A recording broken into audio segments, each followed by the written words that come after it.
একটু নড়ে চড়ে বসুন। ড্রামা প্রায় শেষের দিকে, আর এই পর্ব থেকে ড্রামাটি একদম জমজমাট হয়ে উঠবে।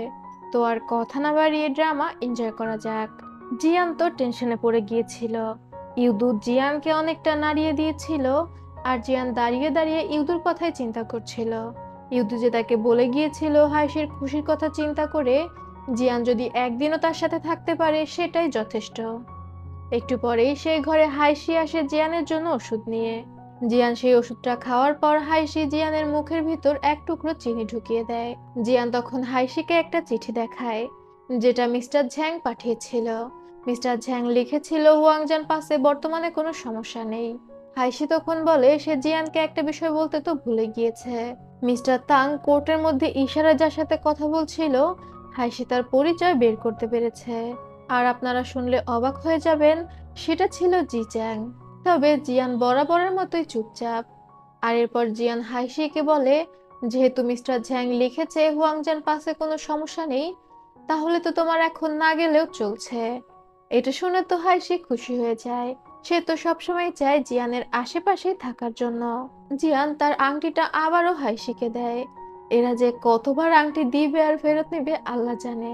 হাসি তখন আংটিটা নিয়ে জিয়ানকে জড়িয়ে ধরে। সে জিয়ানকে জড়িয়ে ধরে বলে, আমি জানি আপনি আমাকে দূরে ঠেলে দেন আমার নিরাপত্তার কথা চিন্তা করে, তবে আপনার পাশে থাকার জন্য আমি মরতেও রাজি আছি। আপনি কথা দিন আর কখনোই আমাকে দূরে ঠেলে দিবেন না। জিয়ান তখন অনেকটা ইতস্তত বোধ করেও হাইশিকে জড়িয়ে ধরে, আর শক্ত করে জড়িয়ে ধরে। এর পরের সিনেই আমরা অদ্ভুত একটা লোককে দেখতে পাই, যে জিচাং এর প্যালেসে আসে। লোকটা বড় করে মাথায় কাপড় দিয়েছিল। জিচাং এর সামনে এসে সে তার মাথার কাপড়টা তোলে। আসলে এই লোকটা ছিল হুকু রাজ্যের একজন ম্যাজিশিয়ান। তার নাম ওয়াইন্ড ওয়াকার। সে বাতাসের গতিতে চলাফেরা করতে পারত। জিচাং তাকে দেখে বেশ খুশি হয়। ওয়াইন্ড ওয়াকার তখন বলে, আপনি আমাদের লর্ডকে কথা দিয়েছেন যদি রাজাকে মেরে ফেলতে পারি তাহলে হুকু ক্লান তিয়ানকি থেকে নিরাপদে থাকবে। জিচ্যাং তখন বলে, তোমাদের লর্ডের সাথে আমার তেমনই এগ্রিমেন্ট হয়েছে। ওয়াইন্ড ওয়াকার সেখান থেকে চলে যায়। আমরা বুঝতে পারি জিচ্যাং দুয়োর সাথে মিলে কাজ করছিল। আমি তো আগেই বলেছিলাম জিচ্যাংকে দেখতে মিসকা শয়তান লাগে। এই টাইপ মানুষগুলো ঠান্ডা মাথার খুনি হয়। পরবর্তী সিনে আমরা ইউদু আর হাইশিকে দেখতে পাই। ইউদু শহর ছেড়ে চলে যাচ্ছিল তার গ্রামের বাড়িতে। হাইশি মন খারাপ করে বলে, তুমি হঠাৎ করে চলে যাওয়ার সিদ্ধান্ত কেন নিলে, আর তুমি কখনই বা ফিরে আসবে? ইউদু তখন বলে সে জানে না সে কবে ফিরবে। আর আপনারা তো বুঝতেই পেরেছেন ইউদু হাইশিকে না পাওয়ার দুঃখে চলে যাচ্ছে। তবে সত্যি বলতে আমি ইউদুর উপর ক্রাশ খেয়ে গিয়েছিলাম। মানে জিয়ানের থেকে আমার ইউদুকে বেশি ভালো লেগেছিল। হাইশি ইউদুকে জিজ্ঞাসা করে, তোমার যদি শহরে কোনো কাজ থাকে আমাকে জানিও। ইউদু তখন বলে, তুমি আমাকে কেন সাহায্য করবে? হাইশি হেসে দিয়ে বলে, আমরা তো বন্ধু। সে তো এখনো এটাই জানতো না যে ইউদু জানে সে একটা মেয়ে। ক্রাশ খাওয়া তো বহু দূরে। ইউদু আর কোনো কথা না বলে সেখান থেকে বের হয়ে পড়ে। এরপরেই দেখা যায় প্যালেসে তোড়জোড় শুরু হয়েছিল, কারণ কিংজু তিলানকে নিয়ে ঘুরতে যাবে। তারা কোনো একটা ভ্যালিতে যাচ্ছিল, যেখানে একটা লেক ছিল, যে লেকে ডুবে থাকলে নাকি তিলানের ঠান্ডা ঠিক হয়ে যাবে। তাই কিংজু আর দেরি করতে চায় না। হাইশি যখন এই বিষয়টা ইউনুসের থেকে জানতে পারে, সে সাথে সাথে গিয়ে জিয়ানকে জানায়। জিয়ান বরাবরের মতোই নির্লিপ্ত ভঙ্গিতে উত্তর দেয়, তাহলে তুমি কি বলতে চাচ্ছ? হাসি তখন বলে, যদিও এখন রাজ্যের অবস্থা ঠান্ডা, তারপরেও কিং জু যেহেতু একা একা কোথাও যাচ্ছে, তার নিরাপত্তার কথা তো চিন্তা করতেই হবে। তখনই সেখানে জুইং আর সাউজি আসে। জিয়ান তো বরাবরই হাসির এক কাঠি উপরে। সে আগে থেকেই জুয়ের নিরাপত্তার কথা ভেবেছিল, এবং যে ভ্যালিতে জু বেড়াতে যাচ্ছিল সেই ভ্যালির একটা ম্যাপও জোগাড় করে ফেলেছিল। সে সাউজিকে বলে ভ্যালির বাইরে গার্ডদের নিয়ে গোপনে অপেক্ষা করার জন্য। জুইং হাইশি আর সে সরাসরি জুয়ের সাথে থাকবে। এরপরেই দেখা যায় তিলান সেই লেকে নামছিল। তবে ভুলবশত হাইশি সেদিকে তাকিয়ে ফেলে, যেটা জু দেখতে পেয়ে তার প্রচন্ড হিংসা হয়। সে তখন হাইশিকে বলে, তোমার দৃষ্টি অনেক দূর পর্যন্ত যায় তাই না? তুমি অনেক দূরেও লক্ষ্যভেদ করতে পারো।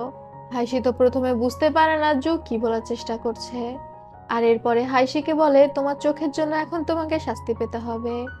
জু মনে করছিল হাইশি তিলানের দিকে নজর দিচ্ছে, যেহেতু তিলান হালকা কাপড় পরে পুকুরে নেমেছিল। তখনই সেখানে জিয়ান চলে আসে। আর জিয়ান যেহেতু হাইশির মাস্টার আর জু তো জিয়ানের সাথে একটু মজা করত, সে তখন হাইশিকে নীল ডাউন করে বসিয়ে দেয় আর তাকে পাহারা দেওয়ার জন্য জিয়ানকে পাশে বসিয়ে দেয়। হাইশি সেখানে হাঁটু গেড়ে বসেছিল। আর হাইশি তো একটু দুষ্টু প্রকৃতির, সে জিয়ানকে বলে বিষয়টা কিন্তু খারাপ হয়নি, আপনার সাথে এখন আমি একা একা এখানে সময় কাটাতে পারছি। জিয়ান তখন ঝাড়ি মেরে বলে আগে তোমার শাস্তির দিকে মনোযোগ দাও, তোমার ভুল নিয়ে চিন্তা করো। যা হোক, হঠাৎ জো বুঝতে পারে পানিতে কিছু একটা পড়েছে। তিলান নিশ্চিন্তে পানির মধ্যে বসেছিল। জো বুঝতে পারে পানির ভিতরে কেউ আছে। তবে তখনই কিছু একটা পানির মধ্যে থেকে উঠে জুয়ের উপর আক্রমণ করে দেয়। জুয়ের উপর আক্রমণ করার সাথে সাথে জিয়ানের মুখ থেকে রক্ত বের হয়ে আসে। আর জিয়ান চিৎকার করে বলে ওঠে রাজাকে প্রোটেক্ট করো। জুইং দৌড়ে আসে সেখানে। এটা ছিল ওয়াইন্ড ওয়াকার, সে জুকে মারতে এসেছে। জুইং যখন তার সামনে আসে, সে তখন জুইংকে দেখে দোহা বলে ডাক দেয় আর তারপর দ্রুত সেখান থেকে পালিয়ে যায়। জুইং তার পিছু করেও তাকে খুঁজে পায় না। হাইশি আর জিয়ানও সেখানে চলে আসে, তবে জুকে যেহেতু আঘাত করা হয়েছিল, সে সেখানে অজ্ঞান হয়ে যায়। জুকে খুব দ্রুত প্যালেসে ফিরিয়ে আনা হয়। তার পাশে তিলান বসে তো অনেক কান্নাকাটি করছিল। ডাক্তার আসে জুকে দেখার জন্য। জিয়ান তখন জুইংকে বলে যে জুয়ের উপর আক্রমণ করেছে তার একটা ছবি আঁকার জন্য। জুইং সেখান থেকে চলে যায়। এরপর প্যালেসের গার্ড কয়েক গুণ বাড়িয়ে দেওয়া হয়, এমনকি সন্ধ্যার পরে যাতে কেউ চুপি চুপি না ঢুকতে পারে সেই কারণে প্রচুর পরিমাণে ল্যাম্পের ব্যবস্থা করা হয় এবং প্রতিটা ল্যাম্পের পাশেই সৈন্যরা দাঁড়িয়েছিল, মানে জুয়ের নিরাপত্তার কোনো কমতি রাখা হয় না। এর মধ্যে জুইন আবার ওয়াইন্ড ওয়াকারের ছবি আর্ট করে ফেলে। সাউজি খোঁজ নিয়ে ফেলে জিচাং এর প্যালেসে এই লোককে দেখা গিয়েছে। আর এরপর জুইং জিয়ানকে জানায় যে ওয়াইন্ড ওয়াকার তাকে চেনে, সে তাকে দোহা বলে ডেকেছে। জিয়ান তখন বলে হাইশি তোমার বড় ভাইকে দেখেও একটু সন্দেহ করেছিল, আর এখন ওয়াইন্ড ওয়াকার তোমাকে চিনে ফেলেছে, মনে হচ্ছে তোমার পরিচয় আর গোপন রাখা যাবে না। জুইং ও জিয়ানের সাথে সহমত পোষণ করে। এখানে আমরা জানতে পারি জুইং হুকু ক্লানের প্রিন্স, মানে প্রিন্স ইয়ে যুদ্ধের সময় হুকু রাজ্যের যে রাজা ছিল সেই রাজার দুই ছেলে দুও আর দোহা। সে যুদ্ধের সময় জুইং জিয়ানকে খুঁজে পেয়েছিল। সেই সময় জুইং এর বয়স ছিল 10 বছর। সে জিয়ানের ভাষায় কথা বলতে পারতো না, তাই জিয়ান যখন জুইংকে নিজের নাম জিজ্ঞাসা করেছিল সে হুকু রাজ্যের ভাষায় কিছু একটা বলেছিল যা শুরুটা জু দিয়ে হয়, যে কারণে জিয়ান জুইং এর নাম জুইং রাখে, তবে তার আসল নাম ছিল দোহা। এই বিষয়গুলো তারা জানতো। জিয়ান জুইংকে বলে মেন্টালি প্রিপারেশন নিতে তাকে হুকু রাজ্যে ফিরে যেতে হতে পারে। জিয়ানের মাথায় অন্য কোনো প্ল্যান ঘুরছিল, তবে হুকু রাজ্যে তাকে ফিরে যেতে হবে জিয়ানকে ছেড়ে, এটা ভেবে সে অনেকটা ইমোশনাল হয়ে যায়। জিয়ান তখন জুইং এর পোশাকটা ঠিক করে দেয় এবং তার মাথায় হাত বুলিয়ে দেয়। এরপর জুইং জিয়ানের ঘর থেকে বের হয়ে যায়। পরবর্তী সিনে আমাদের কোর্টের দৃশ্য দেখানো হয়। কোর্টে জু এসে পৌঁছায়নি। ইউনুস এসে জানায় জু হঠাৎ করে অসুস্থ হয়ে পড়েছে, তার ঠান্ডা লেগেছে, তাই আজ কোর্ট বসবে না। কোর্ট থেকে বের হওয়ার পর জিচাং দৌড়ে আসে জিয়ানের কাছে। সে বলছিল তার ভাইয়ের কি হয়েছে, দরদ একদম উতলে পড়ছিল। জিয়ান তখন জানায় সেও জানে না কি হয়েছে। জিচাং তাকে জিজ্ঞাসা করে সে জুকে দেখতে যাবে কিনা। জিয়ান বলে আপনার ভাই আপনি যেতেই পারেন, তবে ঠান্ডা একটু ছোঁয়াচে রক্ত, আর আপনি তো কিছুদিন আগেই সুস্থ হয়েছেন। জিচাং তখন বলে আচ্ছা আচ্ছা, তাহলে আমি কয়েকদিন পরেই যাব। এটা বলে সেখান থেকে চলে যায়।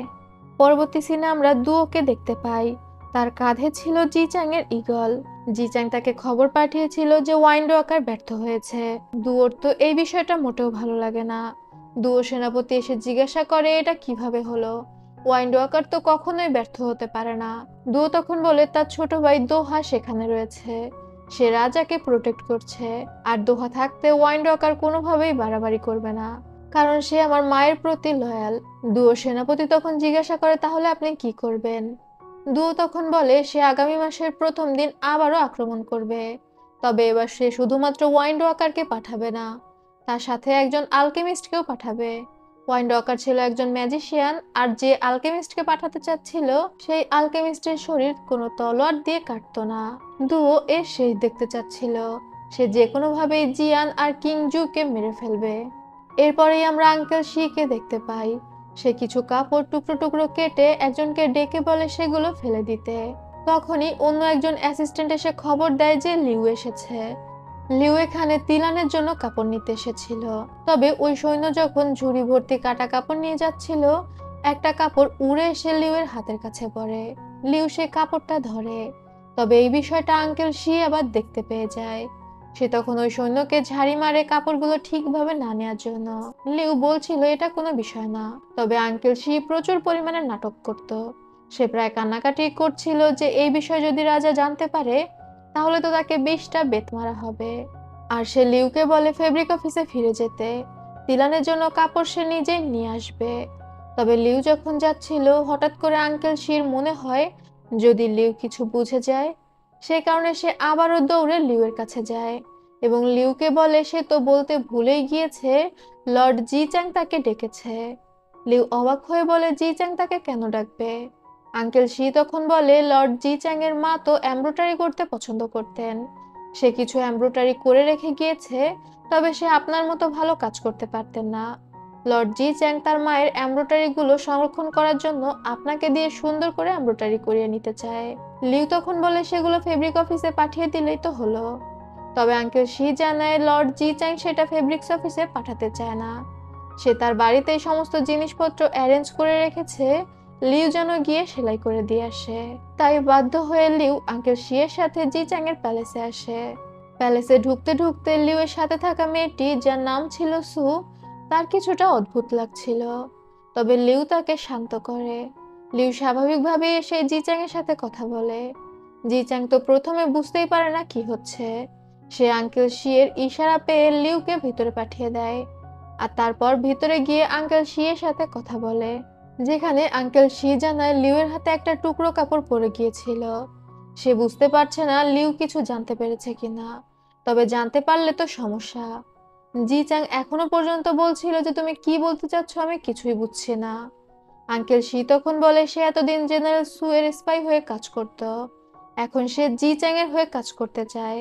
এবং আঙ্কেল সু ভালো মতোই বুঝিয়ে দেয় যে সে জানে জি চ্যাং যতটা সহজ সরল হয়ে থাকে ততটা সহজ সরল না, সে যে হুকু রাজ্যের লর্ডের সাথে হয়ে কাজ করছে এই বিষয়টা।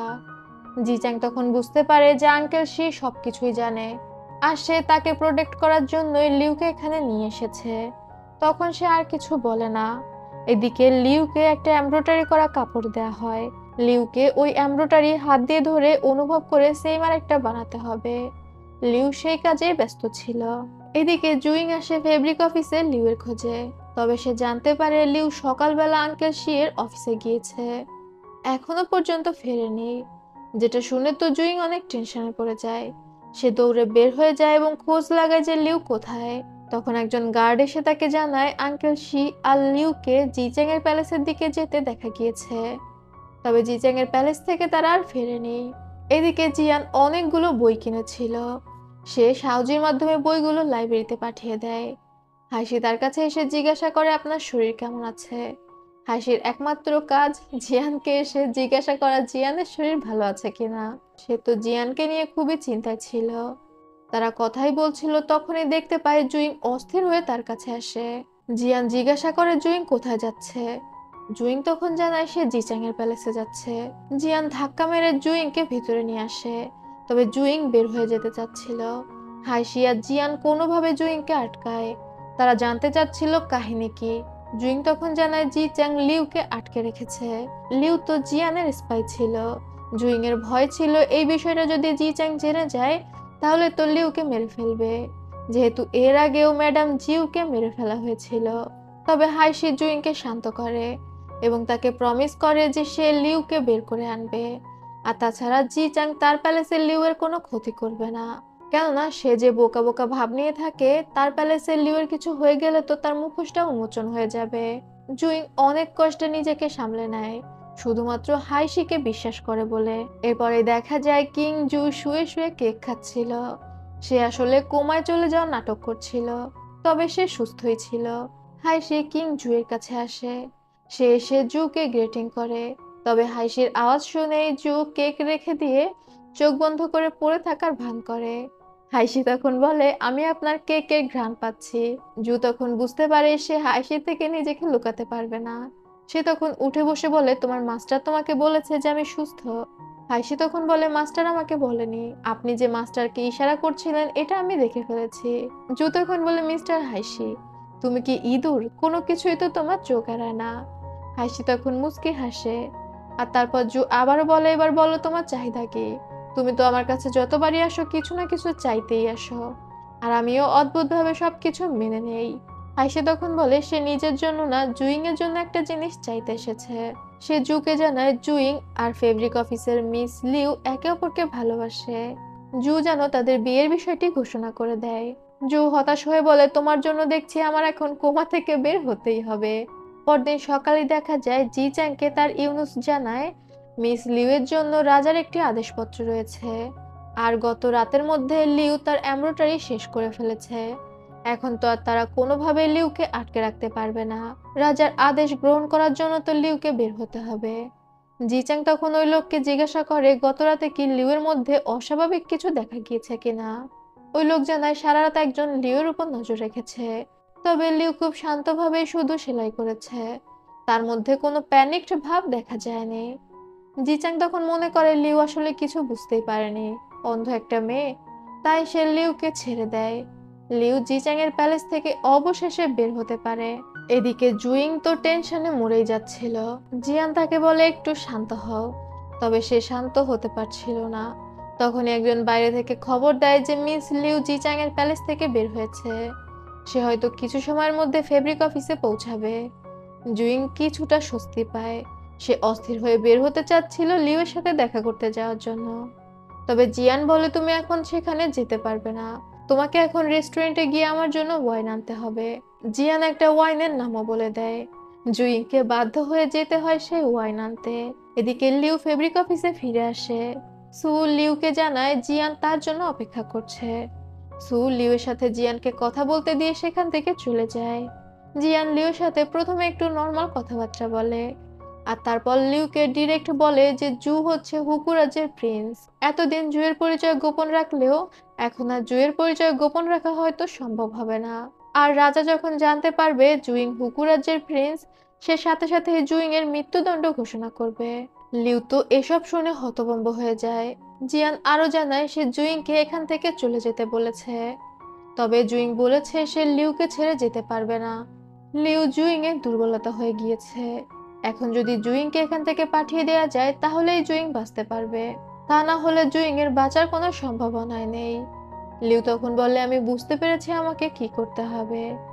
জিয়ান বলে, সত্যি কি তুমি বুঝতে পেরেছো? লিউ মাথা নাড়ে, আর তারপর বলে জুইংকে বলবেন সে যেন অবশ্যই বেঁচে থাকে। সে যদি মারা যায় তাহলে আমার মৃত্যুর কোনো মানেই হবে না। জিয়ান লিউয়ের হাতে এক বোতল বিষ তুলে দেয়, আর তারপর সেখান থেকে চলে যায়। লিউ অনেকটা ইমোশনাল হয়ে গাছের নিচে গিয়ে দাঁড়ায়। তখনই সেখানে সু আসে। লিউ সুকে বলে, তুমি দ্রুত এখান থেকে চলে যাও, এখানে আশেপাশে কেউ নেই, তুমি পালিয়ে বাঁচো।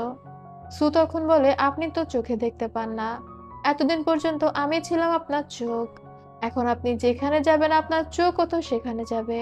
এটা শুনে লিউ ইমোশনাল হয়ে সুকে জড়িয়ে ধরে, আর দুজনে অনেক কান্না করে। এদিকে কোনো কিছু না জানা জুইং আসে রেস্টুরেন্টে ওয়াইন কেনার জন্য, তবে যে ওয়াইনটার কথা জিয়ান বলে দিয়েছে সেটা অলরেডি শেষ হয়ে গিয়েছে। জুইং হতাশ হয়ে ফিরে যাচ্ছিল, তখন একটা মেয়ে তাকে ডেকে বলে তার কাছে এক বোতল আছে, জুইং চাইলে সে দিতে পারে। জুইং তখন দ্রুত সেই মেয়ের কাছে এসে বলে সেই বোতলটা কিনে নিবে। ওই মেয়েটি জুইংকে দোহা বলে ডেকে বসতে বলে। জুইং তো বুঝতে পারে এই মেয়েটি হুকু রাজ্যের। সে তখন বলে, তোমাকে কি দুও পাঠিয়েছে? ওই মেয়েটি হেসে দিয়ে বলে, আমাকে তোমার আঙ্কেল পাঠিয়েছে তোমাকে ফিরিয়ে নেওয়ার জন্য। জুইং তখন আনমনে বলে ওঠে, আঙ্কেল আর্লি? তার মানে হাইশির যে দেওয়ানা প্রেমিক ছিল, যে হাইশিকে বিয়ে করতে চেয়েছিল, সেই আঙ্কেল আর্লি এবার জুইংকে ডেকে নিচ্ছিল। এরপর আর কথা না বাড়িয়ে জুইং সেই ওয়াইনের বোতলটা কিনে নিয়ে সেখান থেকে বেরিয়ে যায়। তবে জুইং যখন ফিরছিল তার পেছন থেকে সু নামের সেই মেয়েটির মৃতদেহ নিয়ে যাওয়া হচ্ছিল। তার মানে লিউ আর সু মারা গিয়েছে। জুইং দ্রুত তার ঘরে ফিরে আসে এবং সেই ওয়াইনের বোতলটি খুলে দেখে তার মধ্যে একটি ম্যাপ রয়েছে। জুইং সময় নষ্ট না করে দ্রুত সেই বোতলটা নিয়ে জিয়ানের ঘরের সামনে রেখে দেয়। সে যখন বের হচ্ছিল হাইশির সাথে তার দেখা হয়। হাইশি খুশি মনে জুইংকে বলছিল তোমার জন্য একটা সারপ্রাইজ আছে, তবে জুইং এর তো সেটা শোনার সময় নেই। সে দৌড়ে যায় ফেব্রিক্স অফিসে। হাইশিও তার সাথে ছিল। ফেব্রিক্স অফিস তালা দেয়া, তাই তারা চালের উপর দিয়ে টপকে অফিসের ভিতরে ঢোকে। জুইং দৌড়ে গিয়ে যখন অফিসের দরজা খোলে, দেখতে পায় লিউ সেখানে মরে পড়ে আছে। জুইং আস্তে করে লিউর কাছে যায় এবং চেক করে লিউ সত্যি মারা গিয়েছে কিনা। লিউ মারা গিয়েছিল। এই জায়গাটা ছিল এই পার্টের সবচেয়ে ইমোশনাল জায়গা। জুইং যেন একদম স্তব্ধ হয়ে গিয়েছিল। এরপর জুইং লিউকে কোলে তুলে নেয়। সেখানেই পড়ে থাকে রাজা সেই আদেশনামা, যেখানে রাজা ঘোষণা করেছিল জুইং আর লিউয়ের বিয়ের কথা। সেই ঘোষণাপত্রটি পড়া হতে থাকে এবং আমাদের লিউ আর জুইং এর ভালো ভালো কিছু মুহূর্ত দেখানো হয়। জুইং লিউকে নিজের জীবনের থেকেও বেশি ভালোবাসতো, সেটা আপনারা সামনে গেলেই দেখতে পাবেন। এরপর জুইং লিউকে নিয়ে তার নিজের ঘরে ফিরে আসে। সে লিউকে বিছানার উপর শুইয়ে দিয়ে লিউয়ের পাশে বসে থাকে। সেখানে হাইশিও ছিল। হাইশি তখন জুইং এর ঘরের দরজাটা চাপিয়ে দিয়ে সেখানেই বসে পড়ে। পরবর্তী সিনে দেখা যায় জিয়ান আর জুইং কিং জুকে নিয়ে দাঁড়িয়ে আছে। কিং জু বলছে, তুমি বলেছিলে এই মাসের প্রথম দিনে আমার উপর হামলা হবে, কই এখনো তো কিছুই হলো না। তবে জিয়ানের ধারণাকে সত্যি প্রমাণ করে সেখানে ওয়াইন্ড ওয়াকার চলে আসে। ওয়াইন্ড ওয়াকারের সাথে জুইং আর জিয়ান তো যুদ্ধ শুরু করে দেয়। তখনই তারা বুঝতে পারে বাইরে থেকে সেই আলকেমিস্টও চলে এসেছে আর সে একের পর এক সব সৈন্যদের মেরে ফেলছে। জুইং বাইরে এসে তার তলোয়ার সেই আলকেমিস্টের গলায় ঢুকিয়ে দেয়। তবে দেখতে পায় তার স্কিন একদম লোহার মতো, মানে তলোয়ারে আলকেমিস্টের গলা কাটছিল না। সেখানে জুইং এর সাথে এই আলকেমিস্টের তুমুল ফাইট শুরু হয়। ভিতরে আবার জিয়ানের সাথে ওয়াইন্ড ওয়াকারের ফাইট হচ্ছিল। জুইং না পেরে তার তলোয়ারে আগুন ধরিয়ে নেয়, তবে তাতেও তেমন একটা লাভ হচ্ছিল না। এদিকে ওয়াইন্ড ওয়াকার রাজার উপর আক্রমণ করতে গেলে সেখানে হাইশিও চলে আসে। এক পর্যায়ে জুইং অস্ত্র ছেড়ে হাতে হাতে আলকেমিস্টের সাথে যুদ্ধ শুরু করে। এদিকে হাইশি ওয়াইন্ড ওয়াকারের সাথে যখন সামনে থেকে যুদ্ধ করছিল, জিয়ান তার পেছন থেকে ঘাড়ের মধ্যে তলোয়ার ঢুকিয়ে দেয়। জুইং আলকেমিস্টকে হারিয়ে দেয় আর জিয়ান মেরে ফেলে ওয়াইন্ড ওয়াকারকে। তবে ওয়াইন্ড ওয়াকার তখন আহত ছিল। সে জুইংকে দেখে জুইংকে বলে তাকে মেরে ফেলার জন্য। সে শহীদের মর্যাদা অর্জন করতে চায়। জুইংকে তো সে প্রিন্সেস হং এর ছেলে হিসেবে খুবই সম্মান করত। জুইং তখন ওয়াইন্ড ওয়াকারকে মেরে ফেলে। কিং জু জুইং এর উপর খুশি হয়ে যায়। সে জুইংকে বলে, আজ তুমি আমাকে প্রোটেক্ট করেছো, তুমি বলো তুমি কি উপহার চাও। জুইং তখন বলে, আমি যদি আপনার কাছে চাই সেটা অনেক বাড়াবাড়ি হয়ে যাবে। কিং জু বলে, তুমি আগে বলেই দেখো। জুইং তখন বলে, আপনি যেহেতু জোর করছেন। এটা বলে সে জুয়ের উপর আক্রমণ করে দেয়। তবে জিয়ান সামনে চলে আসে এবং সেই বিষাক্ত সুচটি জিয়ানের বুকে ঢুকে যায়।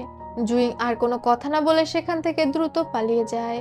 সৈন্যরা তার পেছনে গেলেও তাকে ধরতে পারে না। জিয়ান সাথে সাথে বসে কিং জুয়ের কাছে মাফ চায়।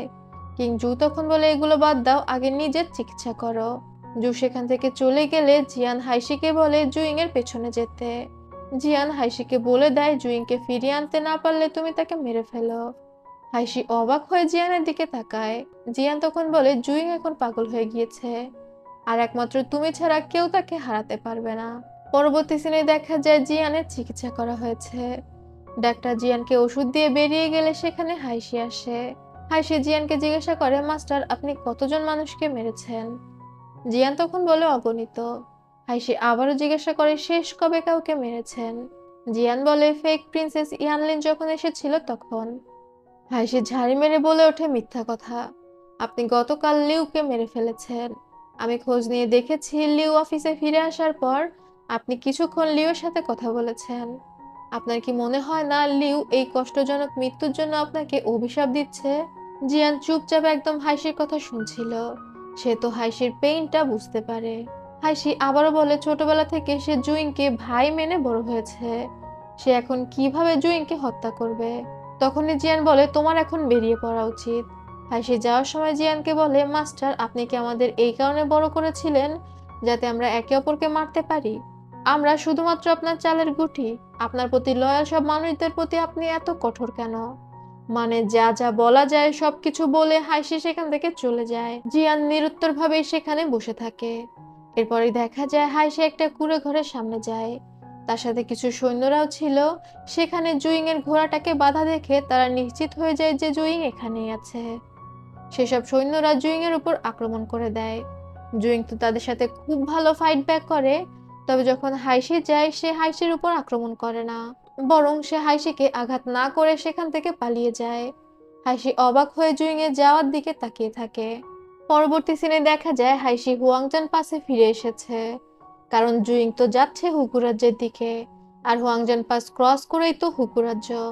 এখানে এসে তারা প্ল্যান করছিল কিভাবে জুইংকে মেরে ফেলা যায়। জেনারেল ফু জানায় তারা অলরেডি 500 সৈন্য পাঠিয়েছিল। জুইং তাদের সবাইকে মেরে ফেলেছে।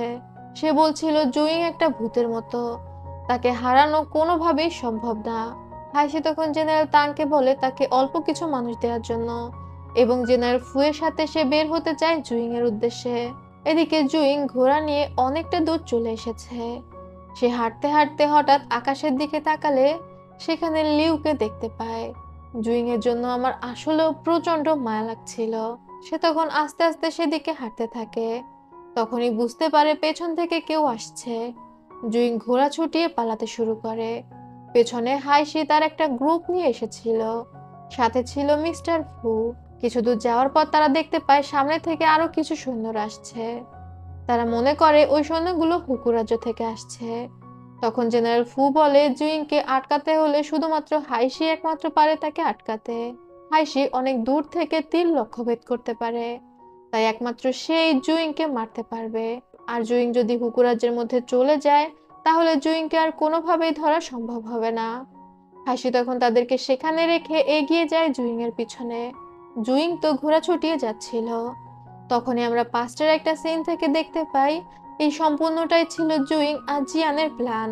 জিয়ান জুইংকে নিরাপদে তিয়ানকি থেকে বের করে দেওয়ার জন্য এই প্ল্যানই করেছিল, তবে হাইশি এই ব্যাপারে কিছুই জানতো না। জুইং জিয়ানকে বলে যদি হাইশি সত্যি সত্যি তাকে মেরে ফেলে। জিয়ান তখন বলে ছোটবেলা থেকে তুমি হাইশির সাথে বড় হয়েছো, হাইশি তোমার ভাই, তোমার ভাইয়ের উপর যদি এতটুকু ভরসা না থাকে তাহলে তুমি আমার সাথে বেড ধরো। জুইং তখন হাইশিকে বিশ্বাস করে জিয়ানের সাথে বেড ধরে চলে আসে। তাদের বিশ্বাস ছিল হাইশি জুইংকে মারবে না, তবে হাইশি জুইংকে তীর মেরে দেয়। জুইং ঘোড়ার উপর থেকে পড়ে যায়। তখনই ওইসব সৈন্যরা সেখানে চলে আসায় হাইশি দ্রুত পেছনে ঘুরে চলে যায়। তবে এই দলটি ছিল লাঞ্চি রাজ্যের। সেখানে আমরা সালিয়াকে দেখতে পাই, যে খুব করুণ ভাবে হাইশি চলে যাওয়ার দিকে দেখছিল। বেচারি সালিয়া জানেই না যে ও একটা মেয়ের প্রেমে পড়েছে। তবে ফিরে আসার সময় হঠাৎ করে হাইশি অসুস্থ হয়ে পড়ে, তাই কাছাকাছি একটা পোর্টে হাইশিকে নিয়ে যায় মিস্টার ফু, যেটার নাম ক্রিশ্চিয়ান পোর্ট বা কিছু একটা ছিল। হাইশিকে ডাক্তার চেক করে, কেননা হাইশির জ্ঞান ফেরেনি, সাথে তার প্রচন্ড জ্বর। তবে ডাক্তার চেক করে জেনারেল ফুকে জানায় হাইশি একটা মেয়ে। জেনারেল ফু তো আকাশ থেকে পড়ে এই কথা শুনে। সে ডাক্তারকে বারবার জিজ্ঞাসা করে সে নিশ্চিত কিনা। ডাক্তার জানায় এটা তার বহু বছরের অভিজ্ঞতা। সে হাইশির পালস চেক করে বুঝতে পেরেছে হাইশি একজন মেয়ে। ফু তো সোনার হরিণ পেয়ে গিয়েছিল। একটু পরেই রাস্তায় যখন সেই ডাক্তার যাচ্ছিল, জেনারেল ফু ওই ডাক্তারকে মেরে ফেলে, যাতে করে এই খবরটা পাসকান না হয়। আমার জেনারেল ফু এর উপর আগে থেকেই সন্দেহ ছিল। একটা সিন আপনাদের মনে আছে কিনা, জেনারেল ফুই দেখেছিল জেনারেল ঝ্যাংয়ের পায়ে কাকের পালক লেগে আছে, আর তারপরে জেনারেল সুয়ের কাছে খবর চলে গিয়েছিল। সেটা তো জেনারেল ফু ছাড়া আর কেউই করতে পারে না। সে ছিল জেনারেল সুয়ের স্পাই। এদিকে কিং জু এর মন খারাপ দেখে তিলান তার জন্য একটা সারপ্রাইজের ব্যবস্থা করে। কিং জু বহুদিন ধরে তুষারপাত দেখতে যাওয়ার সুযোগ পায়নি। প্যালেসে এত এত ঝামেলা, এত এত কাজ, এই কারণে তিলান এই কথা শুনে ইউনুসদের মাধ্যমে সেখানে ফেক তুষারপাতের দৃশ্য ক্রিয়েট করে। সে কিছু একটা দিয়ে তুষার বানিয়েছিল, যেটা উপর থেকে ইউনুস ছাড়ছিল, আর সেটা দেখে কিংজু অনেক খুশি হয়। তিলান আর কিংজু বর্তমানে বেশ ভালো ছিল। অন্যদিকে জেনারেল ফু চলে আসে জিচাং এর কাছে। সে জেনারেল সু মারা যাওয়ার পর জিচাং এর হয়ে কাজ করছিল। জিচাং জেনারেল ফুকে কথা দেয় সে জেনারেল সু এর মৃত্যুর প্রতিশোধ নিবে, কারণ জেনারেল সু ছিল জেনারেল ফু এর মাস্টার। যা হোক, জেনারেল ফু জিচাংকে জানিয়ে দেয় যে হাইশি একজন মেয়ে। জেনারেল ফু তখন বলে এবার তো লর্ড কিন হাইয়ের বাঁচার কোনো উপায় নেই। একে তো জুইং রাজাকে মারার চেষ্টা করেছে, তার উপর হাইশি একজন মেয়ে যাকে সে বহু বছর ধরে কভার করে যাচ্ছে। এই দুইটা অপরাধে তো তাকে দেশ থেকে তাড়িয়ে দেয়া হবেই হবে। জিচাং তখন বলে আরে শান্ত হও, শত্রুর দুর্বল পয়েন্ট কেবলই জেনেছি, এখন ভেবে চিন্তে সিদ্ধান্ত নিতে হবে। পরবর্তী সিনে দেখা যায় জুইং বেঁচে আছে। হাইশি তার বিশ্বাসের মান রেখেছিল। হাইশি জানতো জুইং তার বাম পাশে সবসময় একটা ওয়াইনের বোতল ক্যারি করে, আর সে ওই ওয়াইনের বোতলের উপর তীর মেরেছিল। যা হোক, জুইং তার চাচা আর্লির কাছে ফিরে আসে। আর্লি সেখানে তার মেয়ের সাথে জুইং এর পরিচয় করিয়ে দেয়। সবাই জুইংকে দেখে অনেক খুশি হয়। আসলে হুকু রাজ্য লেফট এবং রাইট দুইটা অংশে ভাগ হয়ে গিয়েছিল, যার বাম দিকের অংশের লর্ড ছিল দুও এবং ডান দিকের অংশের লর্ড আর্লি। তবে আর্লি লানজির ওপর আক্রমণ করে কিছুদিন লানজি দখল করে রাজত্ব করেছে। তারপরে হাইশি তো আবার লানজিকে মুক্ত করে দিয়েছিল, তাই আর্লি তার নিজের রাজ্যে ফিরে এসেছে। জুইং ফিরে আসার আনন্দে সেখানে একটি অনুষ্ঠানের আয়োজন করা হয়। সেখানে আর্লি আসে। তখন আমরা বুঝতে পারি জুইং কেন রাজার উপর আক্রমণ করেছিল। এই বিষয়টা তো ভাইরাল হয়ে গিয়েছিল যে জুইং রাজাকে মারার চেষ্টা করেছে। আর্লি তখন বলে, আমি ভাবতেই পারিনি ছোটবেলা থেকে তুমি রাজার উপরে ঘৃণা পোষণ করে সেখানে বড় হয়েছ। জিয়ান যতই তোমাকে মানুষ করুক, তুমি তোমার লক্ষ্য ভুলে যাওনি। তুমি ঠিকই প্রতিশোধ নেওয়ার জন্য কিং জুয়ের উপর আক্রমণ করেছ। তোমাকে নিয়ে আমি গর্বিত। এবার যখন তুমি ফিরে এসেছো, আমরা হুকু রাজ্যকে আবারও একত্রিত করে ফেলবো। জুইংও তখন বলে, আঙ্কেল, আমি আপনার হয়ে কাজ করব। আমি আপনার পাশে আছি। এরপরেই দেখা যায় জিয়ান আসে কিং জুয়ের সাথে দেখা করতে। কিং জু বর্তমানে অনেক খুশি ছিল। সে জিয়ানকে বলে, তুমি বেশ ভালো প্ল্যান করেছো। জুইং তোমার কথাতেই আমাকে মারার ভান করেছিল, তবে তুমি কিভাবে রিস্ক নিলে? হাইশি যদি তোমার আদেশ মেনে জুইংকে মেরে ফেলতো?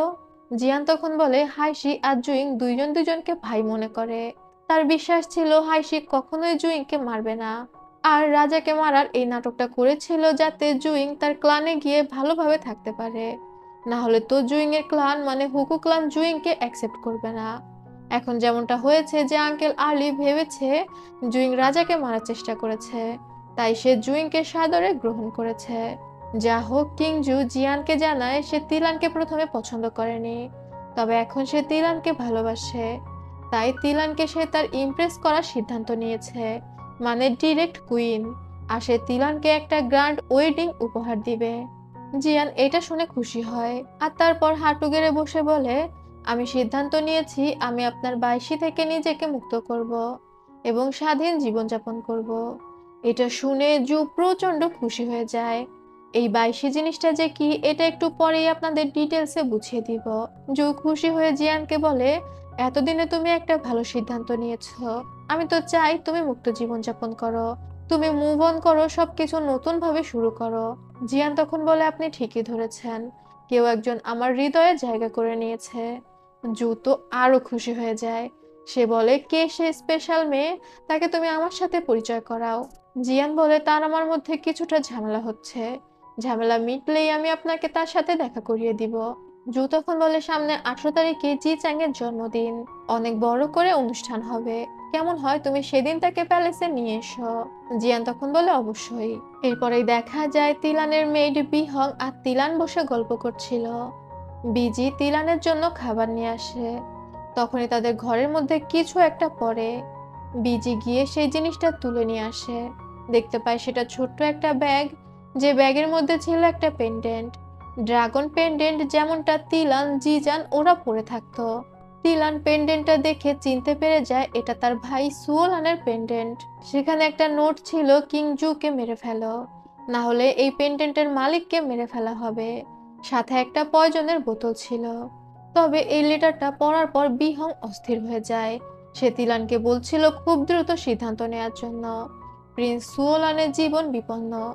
তিলান তখন বলে, শান্ত হও, আমাকে আগে ভাবতে দাও আমি কি করব। কিং জু আমাকে অনেক ভালোভাবে ট্রিট করে, আমি তার ক্ষতি কোনোভাবেই করতে পারবো না। তবে বিহং অনেকটা টেনশনে পড়ে যায়। ফার্স্টের একটা সিন থেকে দেখা যায় কিছু ছেলেরা বিহংকে অনেক বুলি করছিল। তখন সেই রাস্তা দিয়ে যাচ্ছিল প্রিন্স সুওলান, আর প্রিন্স সুওলান তখন সেই সকল ছেলেদের তাড়িয়ে দেয় এবং বিহংকে বাঁচিয়ে নেয়।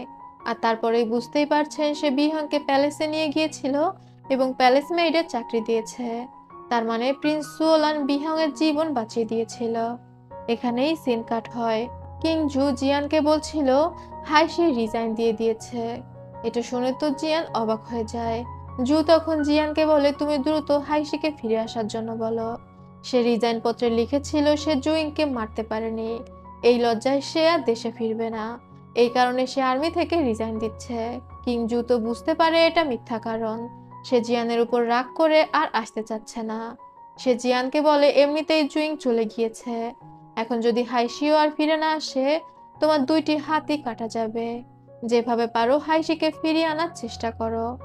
জিয়ান হাইশির রিজাইন পত্রটা হাতে নিয়ে সেখান থেকে বের হয়ে যায়। সে ফিরে আসে তার প্যালেসে এবং হাইশির দেয়া সেই ব্যাগটা বের করে। এরপর জিয়ান তার জীবনের সবচেয়ে সেরা সিদ্ধান্তটি নেয়। সে সুন্দর লাল কালারের একটা কার্ড বের করে এবং হাইশিকে নিয়ে একটি চিঠি লেখে। এটা চিঠি না, এটা ছিল আসলে একটা রেজিস্ট্রেশন। হাইশি আর জিয়ানের বিয়ের রেজিস্ট্রেশন। বুঝতেই পারছেন জিয়ান এবার সিদ্ধান্ত নিয়েছিল হাইশিকে বিয়ে করার। এরপরে আমাদের হাইশিকে দেখানো হয় সে তো একটা সাইড পোর্টে অবস্থান করছিল যেহেতু সে অসুস্থ। সেখানে তার জন্য একটা মেয়েকে রেখে দেওয়া হয়েছিল যে হাইশির দেখাশোনা করত। সেখানে দুইটি মেয়ে আসে হাইশির খোঁজে। হাইশি যখন বের হয়ে আসে সে তো অবাক হয়ে যায়। ওই মেয়েগুলো আর কেউ না বরং লিউ আর সু ছিল। হাইশি অবাক হয়ে যায় লিউকে জীবিত দেখে। এরপর লিউ হাইশিকে সবকিছু খুলে বলে জিয়ান আসলে তাদের মৃত্যুর মিথ্যা নাটক করেছিল। এমনিতেও তারা জি চ্যাং এর নজরে পড়ে গিয়েছিল। তার উপর জুইং লিউকে রেখে যেতে রাজি হচ্ছিল না। জুইংকে বাঁচানোর জন্যই লিউ এর মৃত্যুর নাটক করা হয়েছে। হাইশি তখন বুঝতে পারে সে জিয়ানকে ভুল বুঝেছিল। লিউ জানায় জিয়ান তাকে জানিয়েছে হাইশির সাথে দেখা করার জন্য। লিউ আরো বলে জিয়ান হাইশির জন্য অনেক কেয়ার করে। হাইশি যেহেতু কষ্ট পেয়েছে তাই সে খুব দ্রুতই লিউয়ের জীবিত থাকার খবরটা তাকে জানালো। লিউ বর্তমানে একটা সুরক্ষিত জায়গাতেই ছিল। তখনই বাইরে থেকে হাইশির ডাক আসে যে হাইশির চিঠি এসেছে। হাইশি দ্রুত গিয়ে যখন চিঠিটা ধরে দেখতে পায় সেটা তো চিঠি না, তার আজিয়ানের বিয়ের রেজিস্ট্রেশন। হাইশি দৌড়ে বাইরে গেলে দেখতে পায় সাউজি এটা নিয়ে এসেছে। সে তখন সাউজিকে বলে আমি তোমার ঘোড়া নিয়ে বের হয়ে গেলাম। সাউজি খুশি হয়ে যায়। সাউজিও তো হাইশি আর জিয়ানের ব্যাপারে সবকিছুই জানতো। হাইশি ঘোড়া নিয়ে বের হয়ে পড়ে। তাকে মরুভূমির মধ্যে দিয়ে 1000 মাইল পাড়ি দিতে হবে। এদিকে জিয়ান জানতো যে হাইশি আসবে। সে তার প্যালেসটা সুন্দর করে সাজায় এবং প্যালেসের সমস্ত সৈন্য মেইড সবাইকে ছুটি দিয়ে দেয়, মানে প্যালেসটাকে পুরো ফাঁকা করে ফেলে এবং হাইশির জন্য গোলাপ ফুল দিয়ে রাস্তা তৈরি করে রাখে। হাইশি যখন প্যালেসে আসে সে তো ফুলের রাস্তা দেখে অবাক হয়ে যায়। হাইশি ওই রাস্তা ধরে এগিয়ে গিয়ে জিয়ানকে দেখতে পায়। তবে হাইশির তো জিয়ানের উপর ছিল প্রচন্ড অভিমান। সে শুরুতেই জিয়ানকে বলে আপনি আমাকে একদমই বিশ্বাস করেন না তাই না? আপনি কিভাবে আমাকে ঠকাতে পারলেন? সে লিউ আর জুইং এর ব্যাপার নিয়ে বলছিল।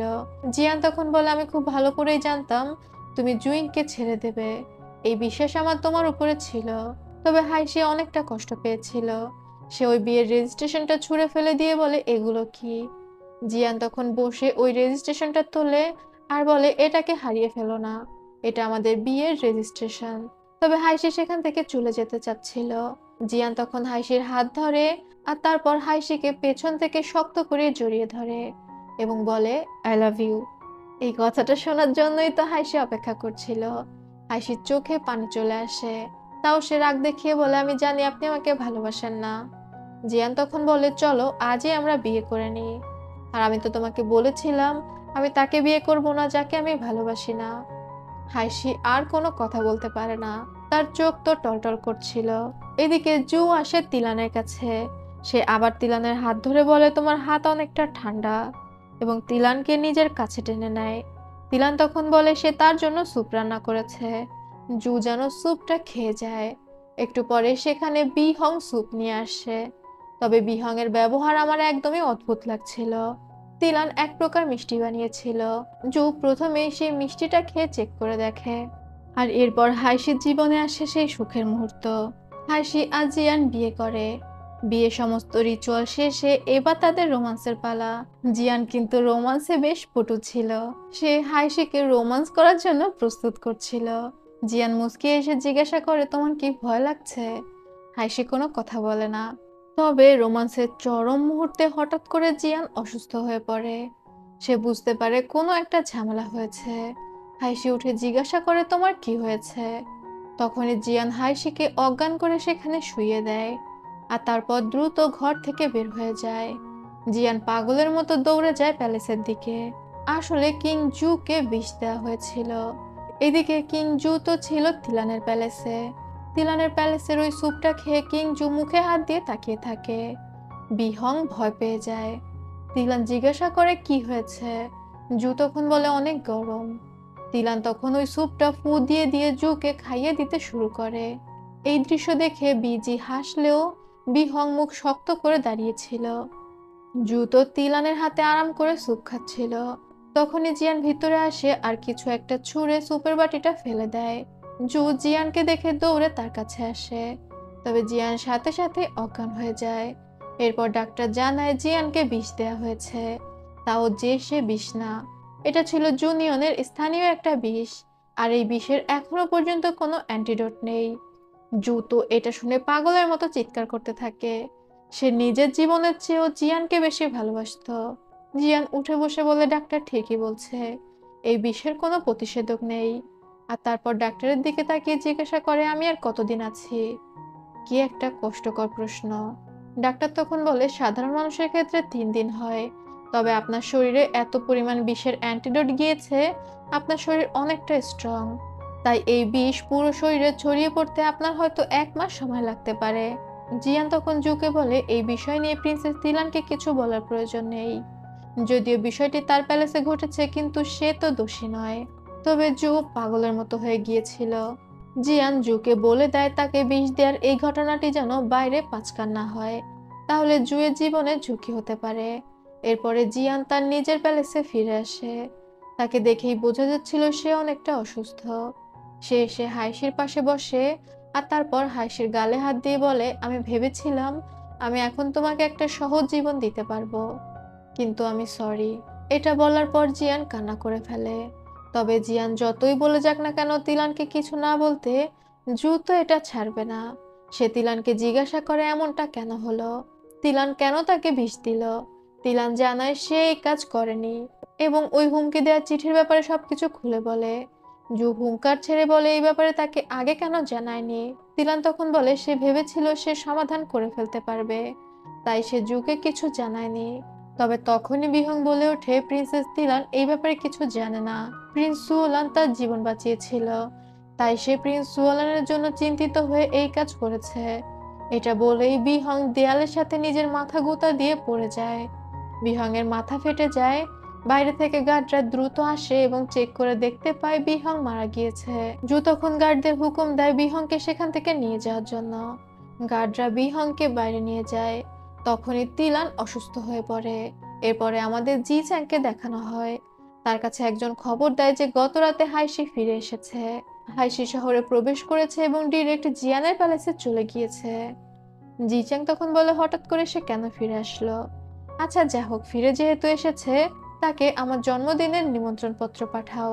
আগামীকাল আমার জন্মদিনে আমি কিং জুকে জিজ্ঞাসা করব হাইশিকে আমার প্যালেসে গার্ডে দেওয়ার জন্য। যেহেতু হাইশি একজন গার্ড ছিল, তাই রাজা তাকে যেখানে বলবে তার তো সেখানে গার্ড দিতে হবে। জি চ্যাং এর ওই অ্যাসিস্ট্যান্ট তখন বলে আপনি অনেক বুদ্ধিমান। হাইশিকে আপনার প্যালেসে গার্ড দিতে পাঠানো হলে হাইশির জীবন তো আপনার হাতের মুঠোয় থাকবে। তখন জিয়ান আরো বেশি দুর্বল হয়ে যাবে। এদিকে ডাক্তার জানায় প্রিন্সেস তিলান প্রেগনেন্ট। এটা শুনে তো জু অনেকটা খুশি হয়, তবে এই খুশি সে বাইরে প্রকাশ করতে পারে না। এখন তো সেই খুশি প্রকাশের অবস্থাতে সে ছিল না। আর তিলানও অসহায় দৃষ্টিতে জুয়ের দিকে তাকিয়ে থাকে।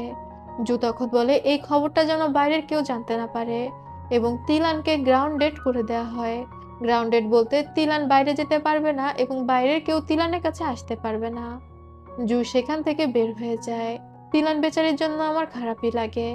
যখনই সে একটু ভালো থাকতে যায়, তখনই কোনো না কোনো ঝামেলা এসে পড়ে। ও একটু শান্তিতেও থাকতে পারে না। এদিকে জিয়ান সারা রাত ধরে হাইশির পাশেই বসেছিল। সকালবেলা বাইরে থেকে শাওজি জিয়ানকে ডাক দেয়। তখন জিয়ান রুম থেকে বের হয়।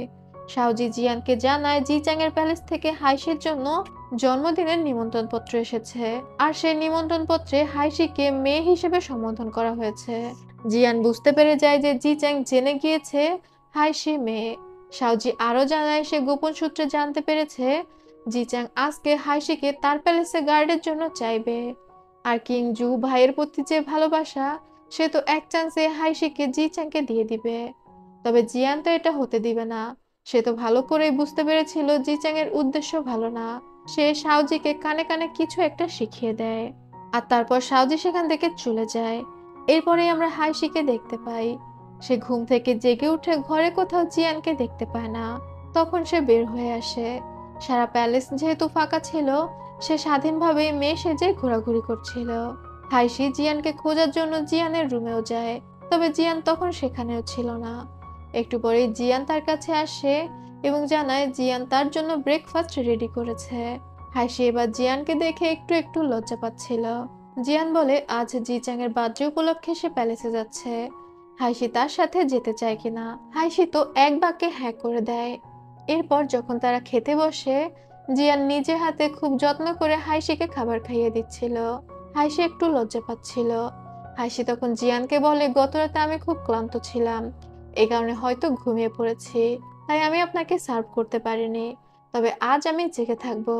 বুঝতেই পারছেন তারা তাদের রোমান্সের বিষয়টি ইঙ্গিত করছিল। জিয়ান কোনো কথা বলে না। হাইশি খাবারটা খেতে খেতে মুগ্ধ হয়ে জিয়ানের দিকে তাকিয়ে থাকে। এরপর হাইশি আবারও তার ছেলের রূপে বের হয়। বাইরেই জিয়ান দাঁড়িয়েছিল। জিয়ান তখন হাইশিকে বলে, ছেলে সেজে আজই তোমার শেষ দিন। হাইশি তখন বলে, হ্যাঁ, আজকের পর থেকে আমাকে আর ছেলে সেজে ঘুরতে হবে না। আর তারপর জিয়ানকে জিজ্ঞাসা করে, আপনি কি আমাকে আজ রাজার সাথে পরিচয় করিয়ে দিতে নিয়ে যাচ্ছেন? এরপর থেকে কি আমি পাবলিকলি আপনার ওয়াইফ হিসেবে থাকতে পারবো? আমরা একসাথে সুখী জীবনযাপন করতে পারবো, একসাথে বৃদ্ধ হতে পারবো? জিয়ান তখন বলে, আমাদের ফ্যামিলির কেউই বেশি দিন বাঁচে না। আমি যদি তোমার সাথে বৃদ্ধ হতে না পারি, তাহলে কি তুমি আফসোস করবে? হাইশি তখন বলে, না, এখনো করছি না, ভবিষ্যতেও করব না। হাইশির এমন কনফিডেন্ট দেখে জিয়ান ইমোশনাল হয়ে হাইশিকে জড়িয়ে ধরে। হাইশি তো ভাবছিল জিয়ান তাকে ভালোবেসে জড়িয়ে ধরেছে, তবে জিয়ানের মাথায় তো চলছিল অন্য প্ল্যান। সে হাইশিকে তার সেই রিংটা গলার নেকলেস হিসেবে পরিয়ে দেয়। হাইশিও বেশ খুশি ছিল। এরপরেই আমাদের অনুষ্ঠানের দৃশ্য দেখানো হয়। জিচাং এর 25টা ঈগল ছিল, তার মধ্যে কিছু সাদা পালকের আর কিছু সবুজ। জিচাং সেগুলোর প্রদর্শনী করছিল।